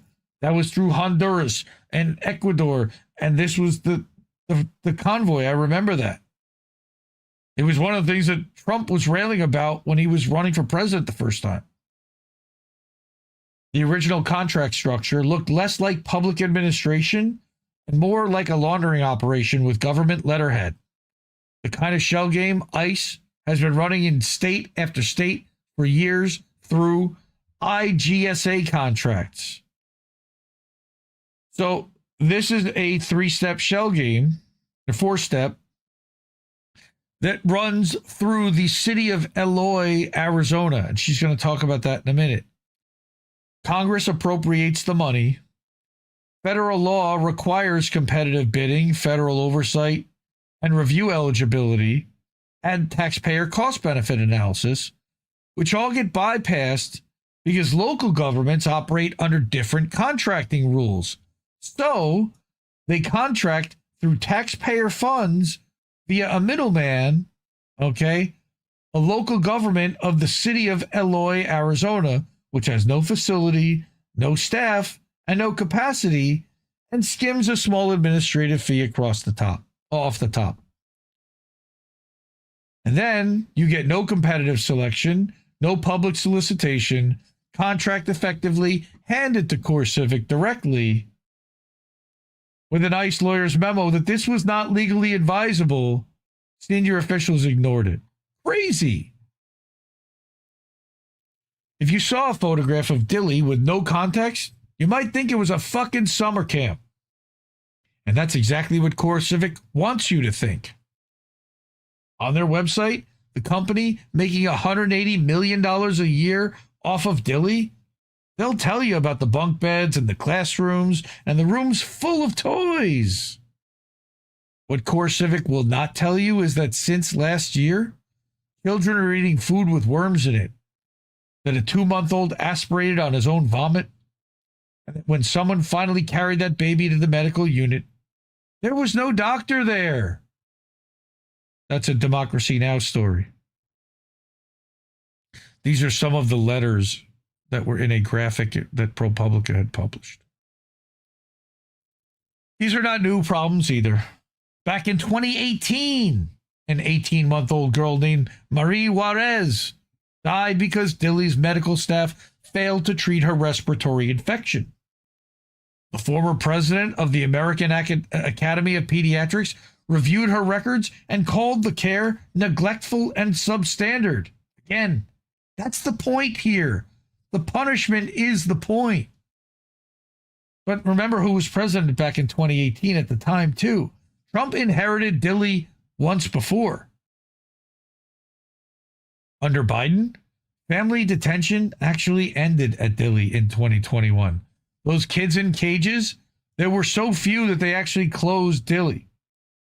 The facility eventually closed entirely in August of 2024 for about 9 months. But shortly after, CoreCivic stock dropped 20% on the news. That, by the way, was when Kamala Harris announced she was running for president and taking over for Biden. So you've got to think about all these things in context. In 2025, Trump takes office. By March, CoreCivic announced a new 5-year contract through restructured IGSA with the city of Dilley, projecting roughly $180 million in annual revenue. Pretty good projection. By the way, CoreCivic and its CEO donated roughly $800,000 to Trump, and since has had a 45% increase in ICE contracts. They've collected hundreds of millions in new contracts, with billions locked in through 2029. Their CEO, Damon Hinninger, called it one of the most exciting periods in my career. $800,000 for billions in contracts. I'd say that's a sizable return on investment. That's why they keep bribing people. Now we get to Liam. On January 20th this year, a 5-year-old boy came home from school and there were federal agents in his driveway. We covered this story extensively on this show. Liam Conejo Ramos is from Ecuador. His family had done everything right. They came to the border. They applied for asylum. They showed up for their court dates. They followed every rule. None of it mattered, because when Liam got home from pre-K that day, men in plain clothes put him in the back of a black SUV. He was wearing a blue bunny hat and a Spider-Man backpack, and someone snapped a picture, and the whole world saw it. According to school officials who witnessed it, they walked the 5-year-old to his own front door and used him as bait to coax his pregnant mother outside. His mother watched from the window, terrified, while her husband begged her not to open the door because he was afraid they'd arrest her too. After traumatizing the entire family, ICE flew Liam and his father to Texas on Delta Airlines. Boycott Delta if you're able to. They put him in Dilley. He was 5. In 11 days, he stopped eating. He started throwing up. He got a fever. His father said he was sleeping all the time, asking for his mom, asking for his friends from school. A congresswoman came to visit and said his eyes never opened. A federal judge ordered him released on January 31st and called the whole thing driven by a perfidious lust for unbridled power. He put Liam's photo in the ruling next to 2 Bible verses. Jesus said, "Let the little children come to me, and do not hinder them, for the kingdom of heaven belongs to such as these." And Jesus wept. Appropriate considering that Easter was this past weekend. A congressman flew the boy home the next day. That was Joaquin Castro. The whole country watched a 5-year-old walk back through his front door, and you'd think that would be the end of it. But, of course, with this administration, it wasn't. God forbid they were ever embarrassed or shamed or took an L, ever. In February, barely days after Liam got home, DHS filed to expedite his family's removal. The family's attorney, Danielle Moliver, called it retaliatory. Huh? DHS said there was nothing retaliatory about it. Standard procedure, they said. Enforcing the nation's immigration laws. In March, immigration judge John Burns, who was appointed as an acting chief immigration judge in January of 2026, denied the family's asylum claim entirely and ordered them deported to Ecuador. The family never got to present testimony. Moliver said they were hopeful they would at least get their day in court. They didn't.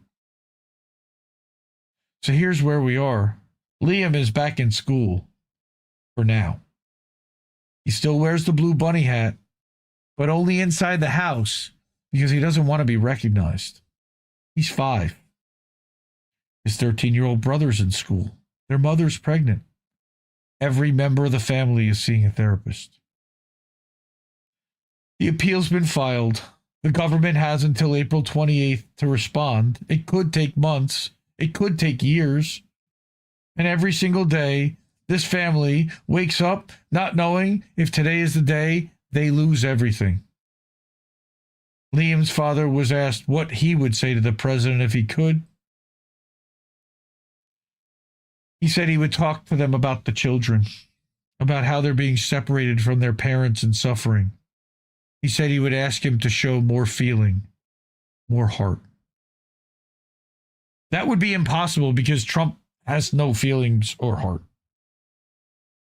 He's asking the United States of America to have a heart. That's where we are. Before Liam left, something happened. The other families found out about him. And on January 24th, hundreds of children walked out of the dormitories and started chanting one word, Libertad, freedom. The foundational promise of the country that holds them captive. Children in a detention center had to remind America what America is supposed to mean. Guards blocked the doors. ICE vehicles circled the building. Children didn't stop. Kids who were scared. Kids who didn't know where they were or when they were going to go home. But kids who knew, the way children always know, that something was deeply, deeply wrong. This is that protest. All those kids standing outside. And they're wearing different colors based upon segregation. And then they did something else. They wrote it down. A released mother named Christian Hinojosa took the letters of dozens of children with her when she left. ProPublica published them on February 9th. And the country heard what children sound like when they're asking for help and don't know who's listening. A 7-year-old named Matthias wrote, "I need you to help us. I cry a lot. They don't treat us well here. There are many children. We are kidnapped. Help." A 9-year-old named Maria Antonia, whose family was intercepted on their way to Disney World, we covered that story, wrote after 100 days, "I'm in jail and I'm sad and I fainted twice since I'm in here." She's now home, by the way. A 14-year-old named Ariana wrote, "All kids are being damaged mentally. The drawings were worse. Frowning faces, stick figures behind wire fences." One child just wrote, "I want to leave. I want to go home. We are not criminals." And when the government found out the children told the truth about what was happening to them, they took their crayons. These are the monsters. Guards came in teams of 8 and 10. They confiscated crayons, colored pencils, paper, and artwork. That's Gestapo shit. They started monitoring video calls. And after Miss Rachel, yes, the children's YouTube star who I talked about last week, posted a video call with a 9-year-old detainee. Homeland Security responded by banning video calls in community areas entirely. Because when you're doing the right thing, you ban video calls, right? The children told the world what was happening. The government didn't fix the conditions. They silenced the witnesses. And the witnesses are children. And only after the children stood strong, the world stood with them. On January 28th, hundreds of people marched 3 miles from Dilley's City Park to the detention center. 40 DPS Texas troopers in riot gear showed up on a school bus. Yes, a school bus. And they weren't there to protect the protesters, sadly enough. They fired pepper ball grenades at the crowd. The air turned into a thick white haze. 2 people were arrested. The troopers said demonstrators were breaching barriers and spitting on officers. Oh my God. The demonstrators said they were standing outside a building full of children.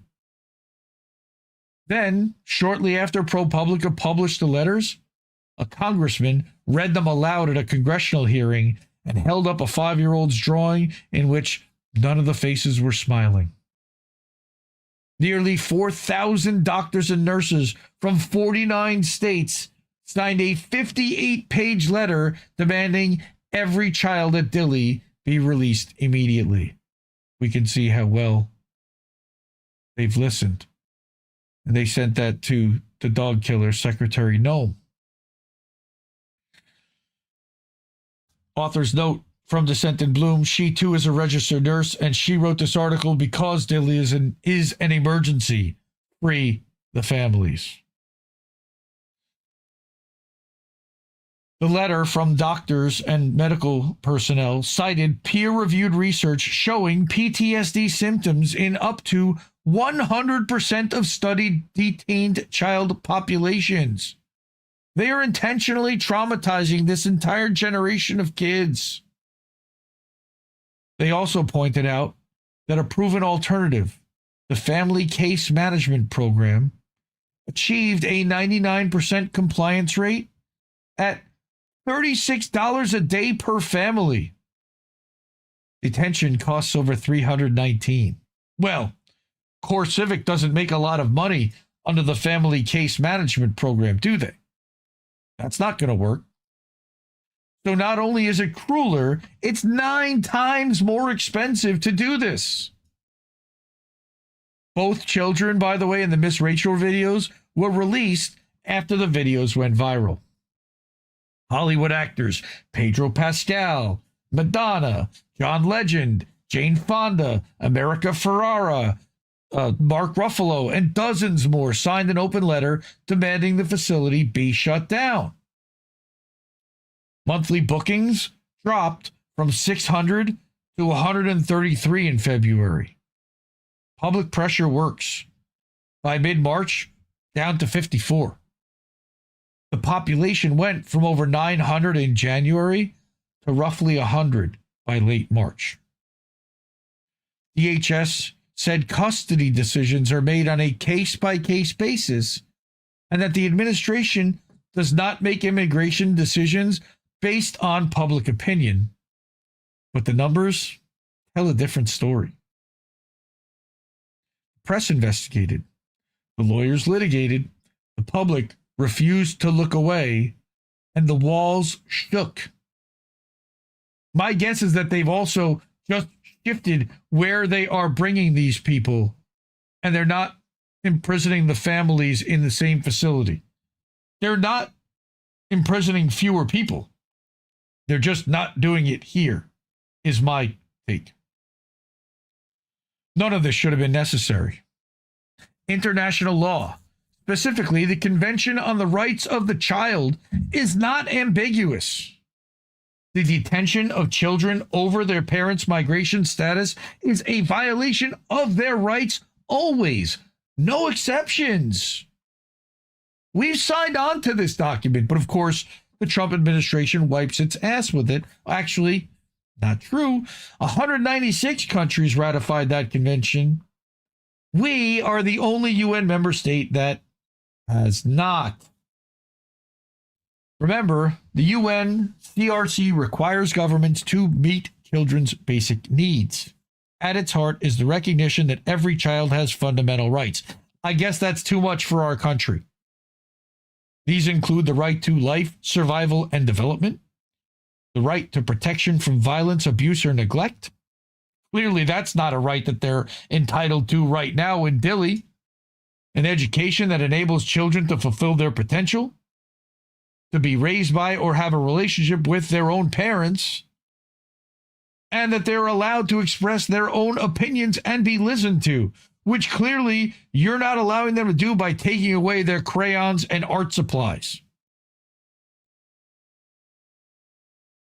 Under our own domestic law, the Flores settlement requires children to be released within 20 days in safe and sanitary conditions. Dilley failed on every count. And who is jailing these people? Who is guillotining them? Who is holding them accountable for these children? 180 children left the country through voluntary departure in the facility's first 9 months.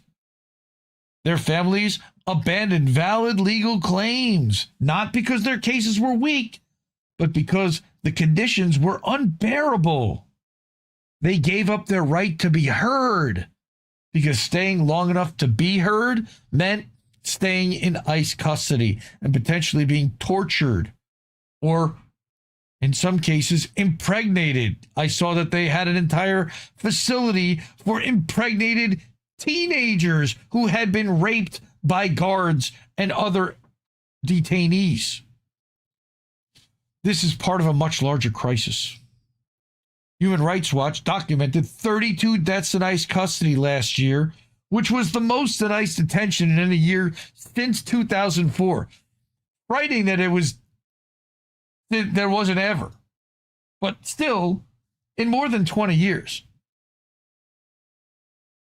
America is on the fast track for a much higher death toll in 2026, already at 14, and we're only 4 months in. Not even 3.5. Amnesty International found conditions at ICE facilities that in some cases amount to torture. I reported on that story from Minnesota. Kristi Noem, former DHS secretary, told us exactly what these places are for. Not safety, fear. Angola, Dilley, every detention center in between. The suffering is intentional, and it always has been. That is the system working exactly as designed.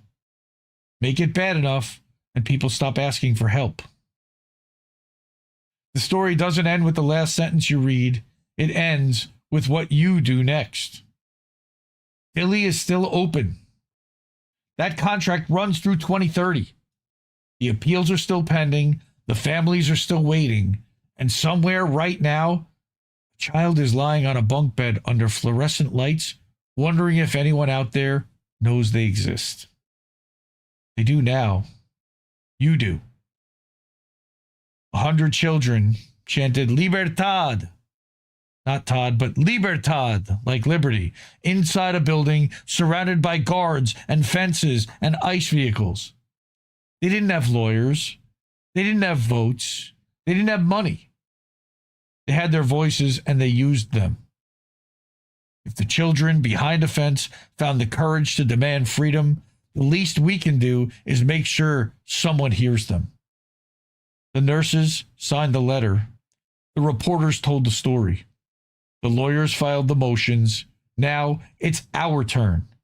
Call, write, march, donate, vote, and tell everyone you know about this shit because they're not hearing about it.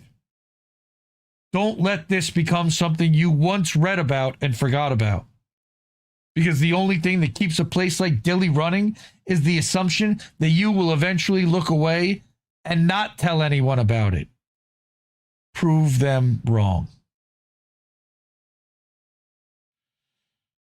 And Dissent reminds us that this article took over 40 hours of her own research. She has no help and no team. This is all on her own. 40 hours of research, sourcing, and fact-checking. No algorithm promoted it.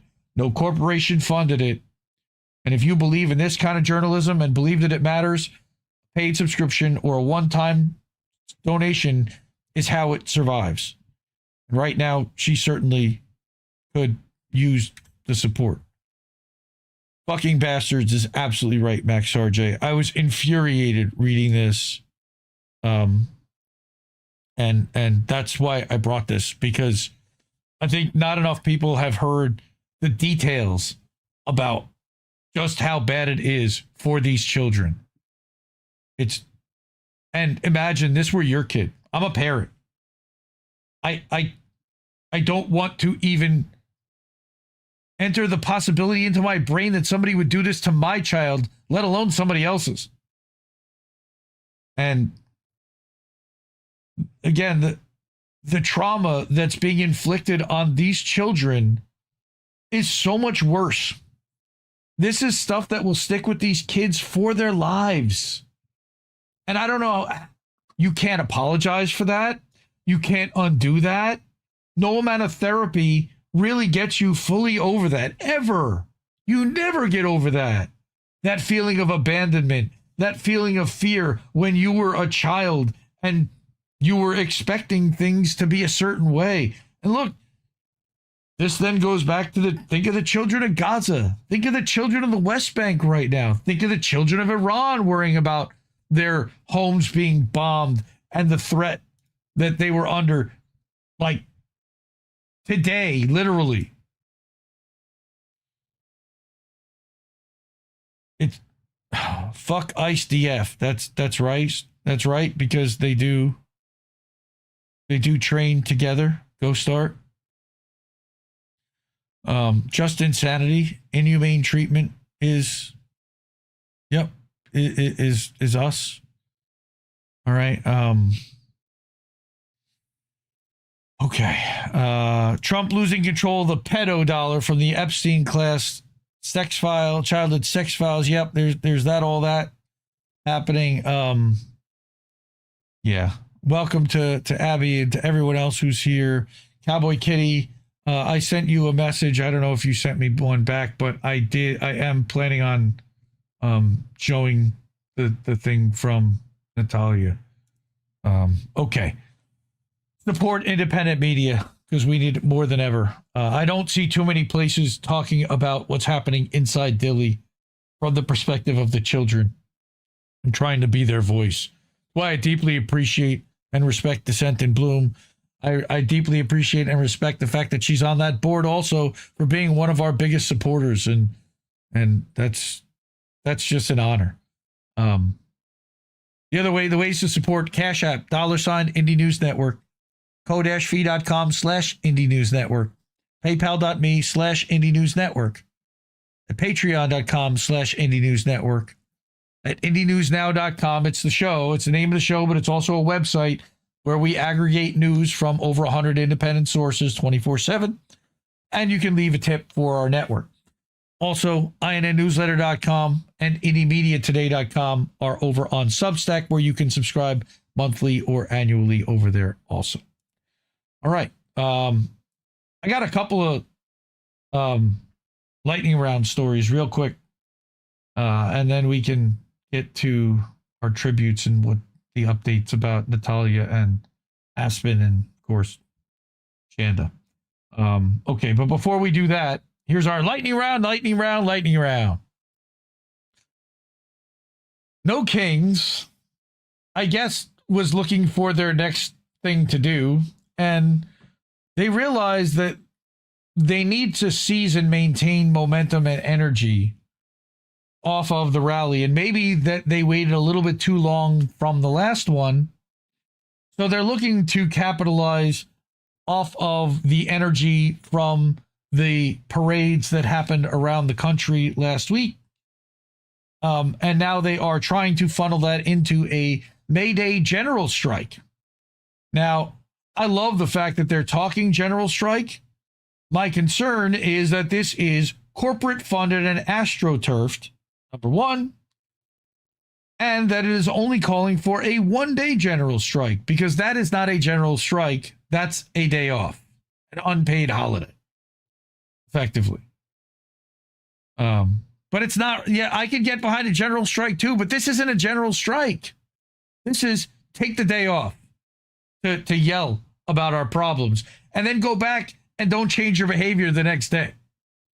So what's happening here is that the No Kings organizers and Indivisible, also DNC captured, pivot to a May Day general strike. This was in Payday Report. I like Mike Elk from Payday Report. Again, I think he's a little too hopeful for Democrats to actually do the right things. But what he said was cities on Saturday from No Kings, over 3,000 cities and towns across the U.S. and overseas participated. After No Kings, Indivisible, one of the lead organizers of the No Kings protests, is pivoting to building support for the May Day Strong walkouts and actions. They intend to use their massive email lists and organizers for May Day Strong. The May Day Strong Coalition is calling for no work, no school, no shopping on May 1st. What day of the week is May 1st again? It's a Friday.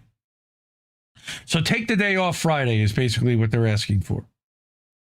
Coming off the heels of the massive energy from the No Kings mobilizations, people are ready to take action and keep fighting for democracy. All right, so this is Lee Greenberg. Again, corporate astroturfed and funded.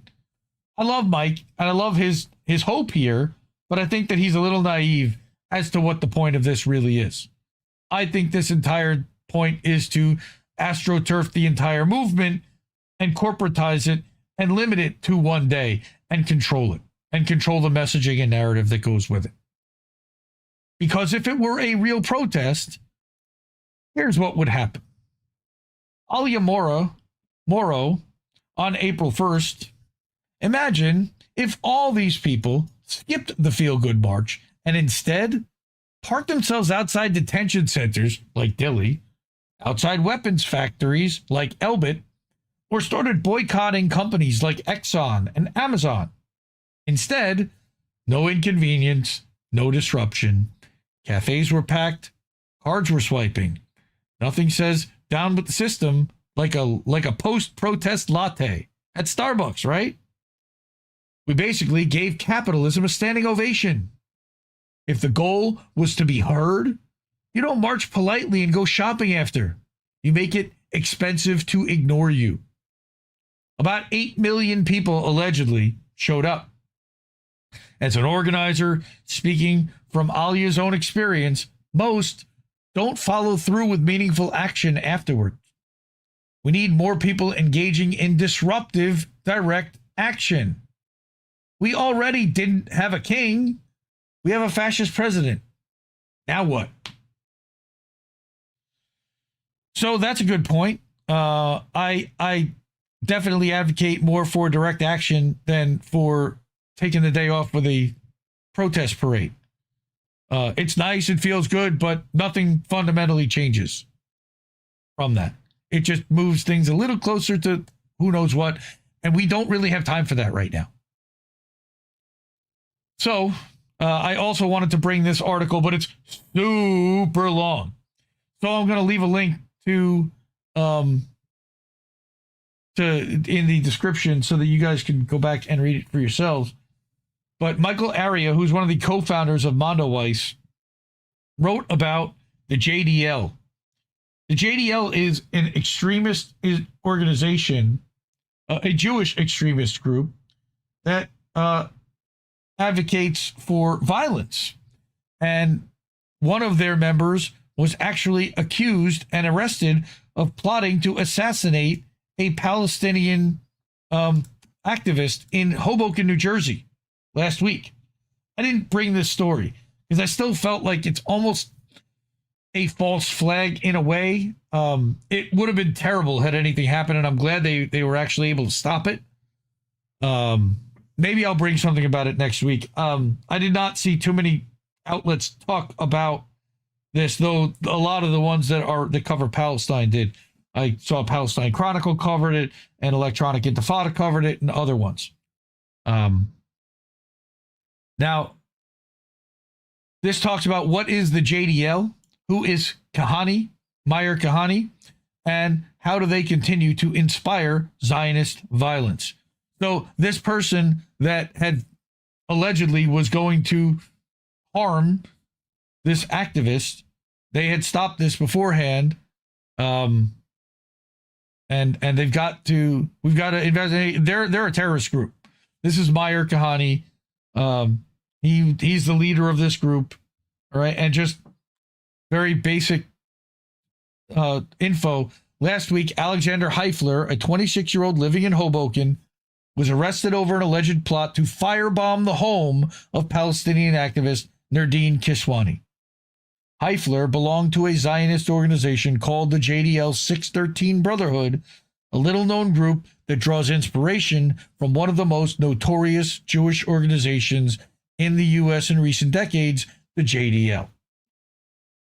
I talked with Gen X Girl about this more than a year ago already when we talked about Beitar and the terrorist organizations that Zionists fund within the United States to terrorize Jewish Americans and the like, and anybody that stands against Israel.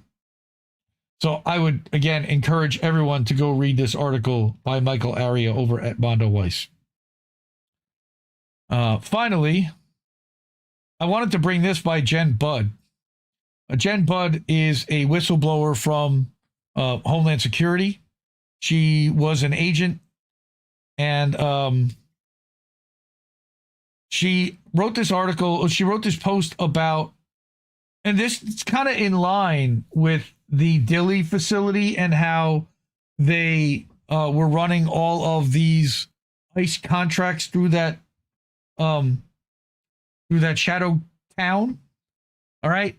Jen also reports here that she was seeing a lot of articles about how DHS or ICE is pausing their warehouse plan, but that's not really the case. They're transitioning to having local sheriff departments hold those warehouse leases. And that, in turn, gets past the no-bid federal contract stuff, like where they have to have bids. And, you know, that's what Dissent talked about earlier in her article. That would then get past all of that because the local municipalities may have different rules around the bidding process. So what she said was technically they are pausing buying warehouses, but they're still creating warehouse camps. Sabot Consulting has an entire program designed for sheriffs on how to convince citizens to say yes to this. Her understanding is that former ICE officials may be consulting Sabot. This is one warehouse camp currently being argued in Bradford County, Florida. The sheriff is desperate to control the lease for ICE. It smells. Residents have been trying to get national attention, but the press doesn't care. So phase 1 includes this massive part of the campus, and then phase 2 expands out the facility with, 3, 6, 7, 8 more buildings that would house more detainees. When you zoom in on that first section, you see all the different housing and the rec yard and the intake area that would come off the bus and exactly how this would work. But again, this would now not be subject to federal bidding or congressional oversight because it's being done by local sheriffs. So what I said was, the people who want to make this happen, keep finding ways to stay a step ahead because they've already planned for the blowback and the pivot. Look at this as an example. How is the DHS budget going to pay the leases to the local sheriff departments? What happens when the new admin comes in, cuts the DHS budget, and these local sheriff departments, who rely on state and federal funding, either close the facility or then need to make other cuts just to keep them open? The move is to not make the deal at all, especially if Homeland Security is just using them to get the lease off their books. They'll make it profitable for that sheriff's department, but it's not going to be sustainable And the one that got all the money is Homeland Security, not the sheriff's departments. So let them fucking do it. Okay, finally, I wrote an article yesterday. I published some random thoughts. I used to do this more often. This would have ended up in a lightning round, but I had a lot that I wanted to cover, so I just kind of stuck these into an article. First of all, about the lunacy coming out of Trump and the unhinged notes that are coming on Truth Social and the silence from his supporters that's absolutely been deafening. All right. And the mental gymnastics that they're doing. Now, there are some that are begging for the 25th Amendment. And like I said earlier, I think that part of allowing him to go this unhinged is that the powers that be behind all of this want the American public begging for J.D. Vance to be installed as president. We talked about that earlier. Gordon Dimmock weighed in. A lot of Republicans love Reagan's Mr. Gorbachev tear down that wall speech. Personally, I think Trump's open the fucking straight, you crazy bastards line is a far more diplomatic and effective one. Republicans should be very proud. Tongue planted firmly in cheek. He literally said, praise be to Allah on Easter. All right. Then there was the whole psyop about being rushed to Walter Reed and how both sides were celebrating. At first, it was the liberals were celebrating, oh, maybe it's finally time. And then it was a false alarm. You guys bought into some nonsense and da-da-da. And he's fine. And he's standing there with the Easter bunny. Creepy. All right. Then there's everything that we're cutting for war and what the military budget proposed was and what would have to be cut in order to achieve that. Insane. That's probably not going to happen. It's a wish list. I gave people a new person they should follow over on Instagram, the Dre Dossier, also on Substack. And then Ginger Theory. I like Ginger Theories. I've watched a bunch of their videos about Epstein and the global cabal of sex traffickers and, international criminals that have run this operation. He's had a lot of spot on videos on Instagram. He decided to do a face review a month ago. I totally missed this. So I included the video where she does that so you can click and watch it for yourself. There's her face.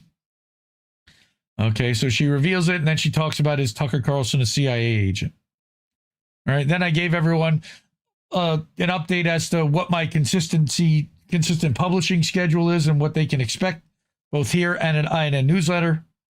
And 2 to 3 live streams, 5 to 6 clips per week, all for the low price of value for value. Name your own price. All right. And that's my random thoughts, which you can find again at IndieMediaToday.com. That's my Substack. Finally, I talked about Indie News Now multiple times. I mentioned it when I tell people to support independent media. This is what Indie News Now looks like currently. Actually, if I give it a refresh, it probably will have different articles at the top because it is constantly moving with new articles. Hey, look at that. There's this show. So this has over 100 sources that we aggregate 24/7. It's completely ad-free. It is free to all. Please use it. It clicks and gives you links directly to the source that we grab that article from or video. This is, again, where you can keep the news free and leave a tip for our network, or you can pick up some merch. And I am currently working with our merch team at Big Frog Store. It's not up yet, but we are going to create the Shandamasta Fuck Cancer collection. And I'm gonna get a little bit more into that in a minute with Oz, but we're gonna use the Zago image illustration of Shanda and put it on shirt, hoodie, tank top, and sticker, and any profits from that we will donate. We'll either donate directly to Shanda's expenses or in time to cancer research once we've got those settled. That's my plan there. So you can, again, go to IndieNewsNow.com, click on the merch link, and I will update everyone when that design is up and available to be purchased by all. Okay. So that was our lightning round. And then we just have the GoFundMes and our tribute to get to, and talking about Cowboy Kitty's sister-in-law, Natalia. First off, before we do that, support independent media because we need it more than ever. Ways to do that are up on that wall. And all the people that are on that wall have already done so, and I greatly appreciate everyone on there. Cash App, $, Indie News Network. o-fi.com/Indie News Network. PayPal.me/Indie News Network. Patreon.com/Indie News Network. IndieNewsNow.com, which I just showed you. You can leave a tip there. Or over on Substacks at INNnewsletter.com or at IndieMediaToday.com. Yes, Dissent, I agree with you. Tucker Carlson is 100% a Fed. Agreed. But that was what this person was asking her last month, because a lot of people haven't caught up yet. The Iran war is wag the dog, I guess, except that it's something that Israel had been trying to goad us into for decades. We didn't just invent a war as a distraction. It was already there the entire time. It's not like they had created wag the dog. They literally just created a conflict that didn't exist at all. Here, there's been a lot of saber rattling and bombast back and forth for a long time. Okay, let me bring this up because I have a separate window of tabs, because I have a lot of tabs to show for this. So it's time for our GoFundMes. I've been showing GoFundMes on this show for a long time, and we started showing this GoFundMe last summer. This is Natalia. Natalia was stopped by the police at a routine traffic stop last summer over registration, was taken into ICE custody, and is still sitting there pending appeal. She has asylum in this country, and they don't give a shit, and they want to deport her to Ukraine, where she got asylum because she feared for her life and was granted it. Again, Trump administration doesn't give a shit. So Cowboy Kitty, who's in chat right now, has been her champion, and amazing. Think about all the people that don't have advocates within ICE facilities. Thankfully for Natalia, she has Anthony, or has Cowboy Kitty looking out for her, and us, and not just us here, but Kit Cabello, I know, over at Hardlens, and JB Font and others have also talked about this on their podcasts and shows and tried to raise awareness. Cowboy Kitty got to talk to Natalia about a week ago in ICE facility and quickly scratched and scribbled down notes on a napkin as he was able to speak to her on the phone. And he asked me to share that with you. And last week, I had not had a chance to really do it the diligence that I wanted to. So what I did here, it is kind of chicken scratch. I love you. I love you, bro. But it was a little bit hard to read. So I blew it up and I broke it up into different pieces. So, and then I added text and I kind of interpreted what I was seeing here. So again, this is the GoFundMe for Natalia. I'm going to put that in chat for everyone right now. All right. So that if you have a couple of bucks and you're able to, you can support her and her family and her fight to stay in this country. Again, she's truck driver, doing all the right things here, not hurting anyone. The kind of people we actually want here, but not the Trump administration, I guess, but fuck them. So what I'm going to do here is, this is Cowboy Kitty's notes of what he saw, of what he scribbled down. And again, it's like I said, it's kind of hard to see at this level, at this Zoom level. So what I did was I cut it in half and I zoomed in even further. So let's look at the top half of what was written here. What he wrote down was guards torturing and abusing inmates. Hair falling out. No health care and medicine even. Okay, that mental health was deteriorating. And that there was garbage food. And that there was no sunlight for 9 months. And the bathrooms weren't working properly. And she was asking you to contact Governor DeWine. And I think that says will go on a show. I don't know what specifically that said. She's not illegal. She has no criminal history. And then I couldn't quite understand what was being said here, but something about, I think this is somebody in the facility, okay, that there's a husband who's disabled, okay, and that he's having asthma attacks. Can't help but he's trying. Okay. She said that there are things she sees that are happening that she's scared to discuss on a monitored call, which is not a surprise. That this is happening in Mahoning County, Ohio. That even though they were speaking Russian, multiple languages, there were no translators there. And that she's the only one there who speaks her language at the facility. And finally, that there were guards there who were white and Latino. That there were 5 to 8 girls with her, that they were all Latina. And that this is the first time that she's exposed this. So again, free Natalia. And the link to her GoFundMe is in the chat for all to support if you're able to.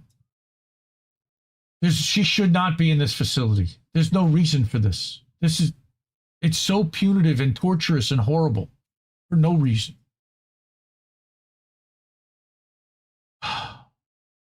Cowboy Katie, I love you, man. Buck is right. I'm sorry if I showed something I wasn't supposed to. Free Natalia. I think I saw he said that he actually went on camera on Abby and Mikhail's show today, which is great. Courageous. Appreciate you.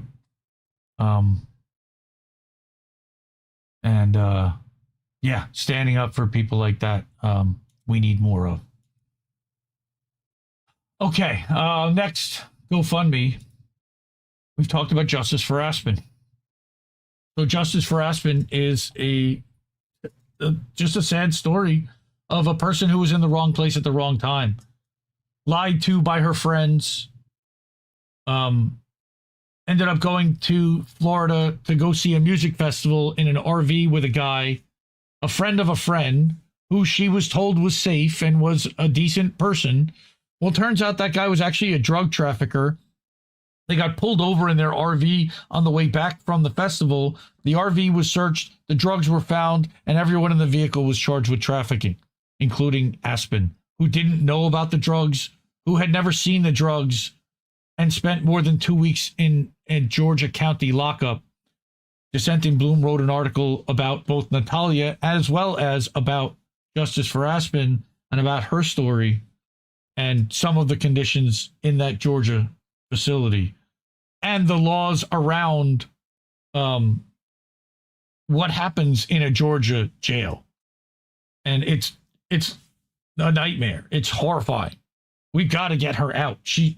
I don't know how this is going to happen, but we need to have funds for experts and lawyers and living expenses while she's fighting this. And this already happened almost a year ago. And we don't know how long until the next hearing. Her mom, Halo Benson, is a Assange advocate and activist in Oklahoma. We did a live stream fundraiser back in October, so check that out. Jesse Jett played a 2-hour concert after we had live stream where I cut up parts of our interview, and then we had a live one-on-one. Descent in Bloom joined, and Jay Buffont joined. I hosted it, and we just did what we could to raise some money and raise awareness for Aspen's story and her case. Again, the link to the GoFundMe's in here. You can also support Aspen by purchasing some of her art. The article by Descent in Bloom, everything you can find is at linktr.ee/justice and the number 4 Aspen. She's one of the good people, one of us and a member of the family. And again, if this were a member of our family, we would want people out there raising awareness and fighting the fight for them. And that's why I do this every week. Okay. Finally, this is hard. So here, by the way, is Aspen's GoFundMe, which right now is at $10,600. And she's going to need a lot more. I mean, when I talked to Halo originally about this, she was talking like 50,000 or more is what they would need in order to fund a defense like that. So anything anybody can do, it really does make a big difference. Okay. Finally, we've got Shanda.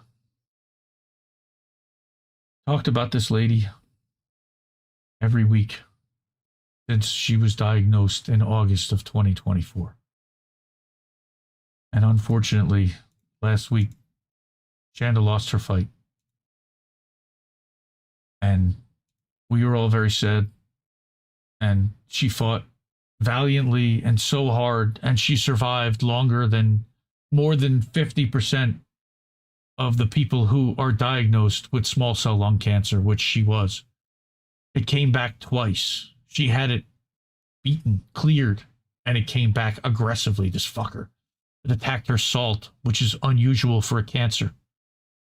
And she fought all she could, and her body gave out last Thursday.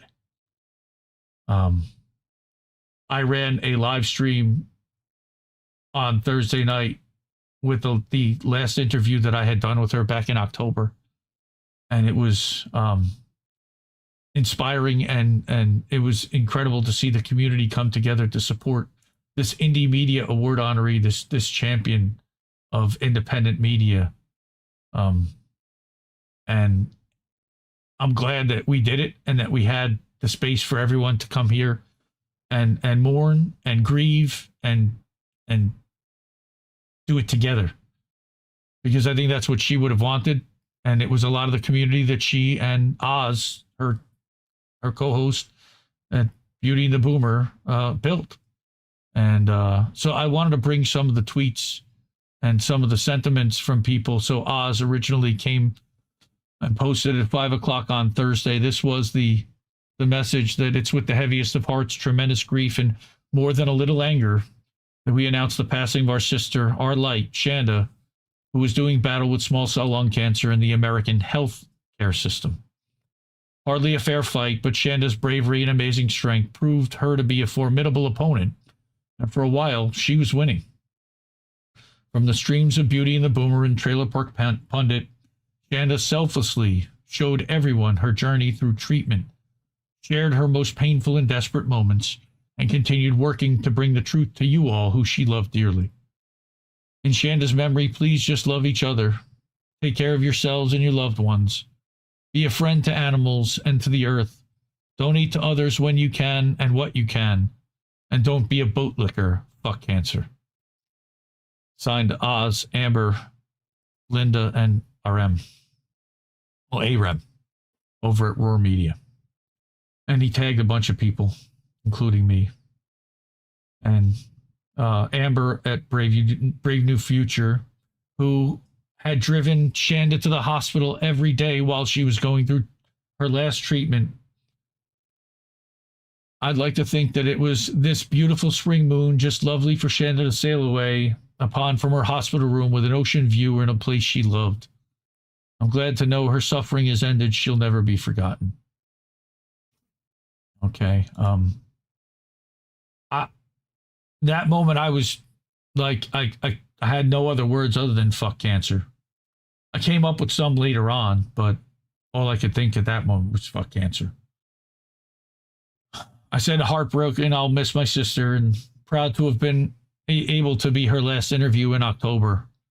And what a champ and a fighter. She's already missed. And then I had to write something for INN, and I put this graphic together. Heartbreaking news that all the members of INN are so sad to see our friend and sister succumb to her battle with cancer today. She was a bright light that will be missed by so many. In place of American tradition, we will stream her last interview recorded in October. And again, I'm so glad that we did that. INN members, Colin Radix Carter says, the independent media space just lost an OG in her fight against cancer. Rest in power, Shanda. What good is our healthcare system if we can't take care of our friends and family? Okay. Mad Crab, we lost a real one. Rest in peace. Angel, the handsome cynic, sorry to hear. I wish I took the chance to get to know her more, but for one reason or another, it never happened. The interactions we did have, she was great to me and helped me out. Thank you, and rest in power. Okay. Halo, again, Aspen's mother. I'm honored to have worked with Shanda and called her a friend. She will be missed. Everybody knows Jack's Page. Both myself and my husband are devastated to hear this. My heart breaks for her family and for you, Oz. I know how close you two were, and she was amazing, so special. Just an all-around amazing person. Absolutely heartbroken. We all are. She touched so many lives with her activism and her podcasts. Her husband and she had built their Saturday nights around Beauty and the Boomer for years. Shanda was always extremely kind to her. Such a beautiful soul. Fuck cancer. Taken far too soon. Paula Iacella, another Indie Media Award honoree for activism. So sad, such a beautiful person. I was fortunate to have met Shanda in D.C. at a big Assange rally at the DOJ. She did several interviews that day. Like you said, she was a bright light for all of us. That was actually the day that we introduced the Indie Media Awards. That was October 8th, 2022. I'll never forget it. Paula also notes that Shanda was one of the first big wave of Bernie-inspired local candidates elected in Washington state as a delegate. Many of us were introduced to her when she did interviews blowing the whistle on the corrupt local Dems and their shenanigans that suppressed the progressive agenda. That was back in 2017, 2018, right through 2020. She was still there. Tara Reid. Everyone knows Tara. Really sorry to see this. Shanda was a really kind soul. Okay. Fuck, it's such a terrible disease. Sleepy Josh. We all know Sleepy Josh, member of the family. So sorry, Oz. Shanda was one of the nicest people I've ever had the pleasure of meeting. The world lost someone that will never be replaced. The world isn't fucking fair. And members of the community, members of their audience, Chili Love. Love you, Shanda. Beautiful soul, fly free.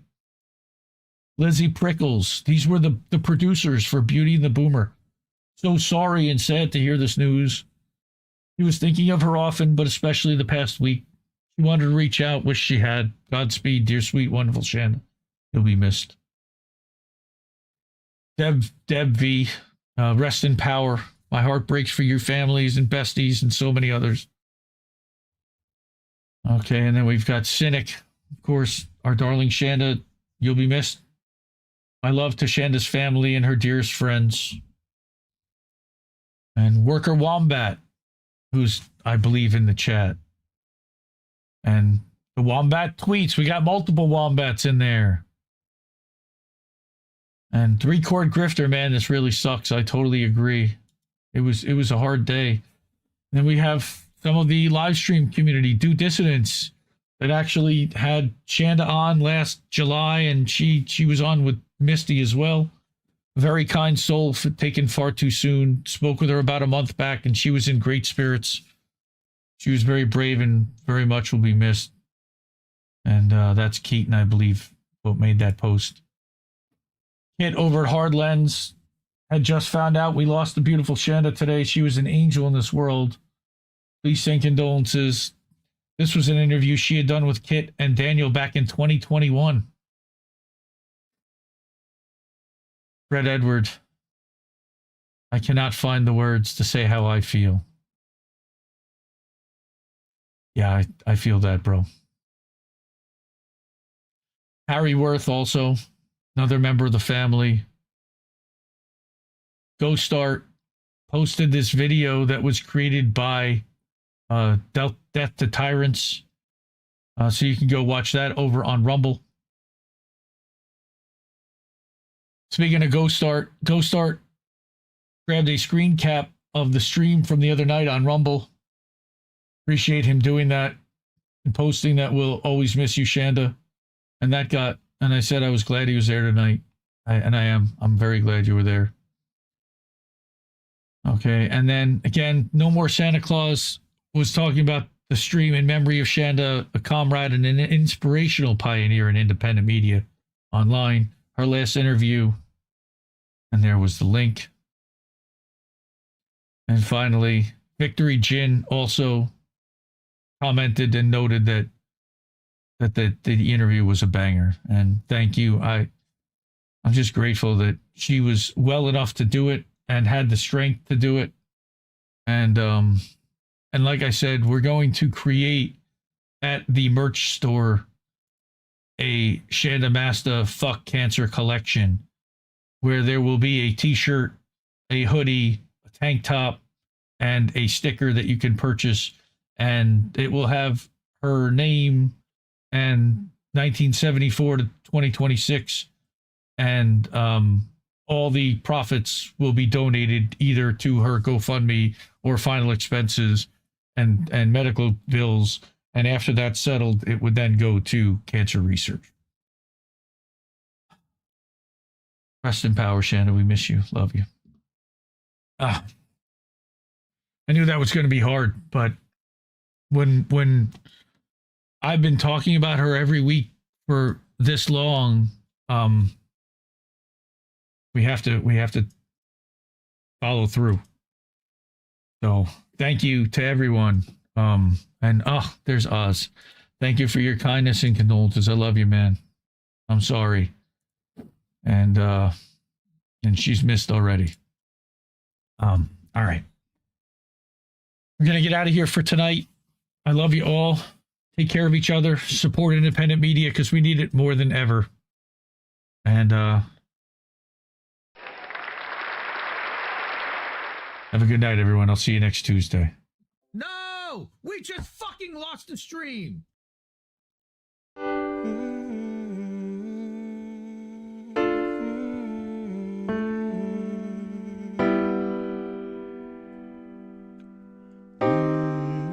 I think I liked it better being blind, when I couldn't read between the lines, and when I couldn't see the cracks in the structure that lay bare before me the whole time.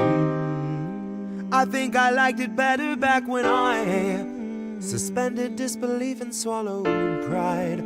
I thought I knew the difference in the red from the blue, but they both bleed us so dry. They both bleed us so dry. My favorite songs don't hit the same way. I get to the end of a 4-minute track and I'm only looking back thinking, what did they actually say? So I guess this isn't such an awful place. Is that what you want me to say? You prove it's possible to sleep for days, and I still think you're right here awake. The cost of living isn't much to make, but God, it's so hard to say. And when they told you everything was safe, were you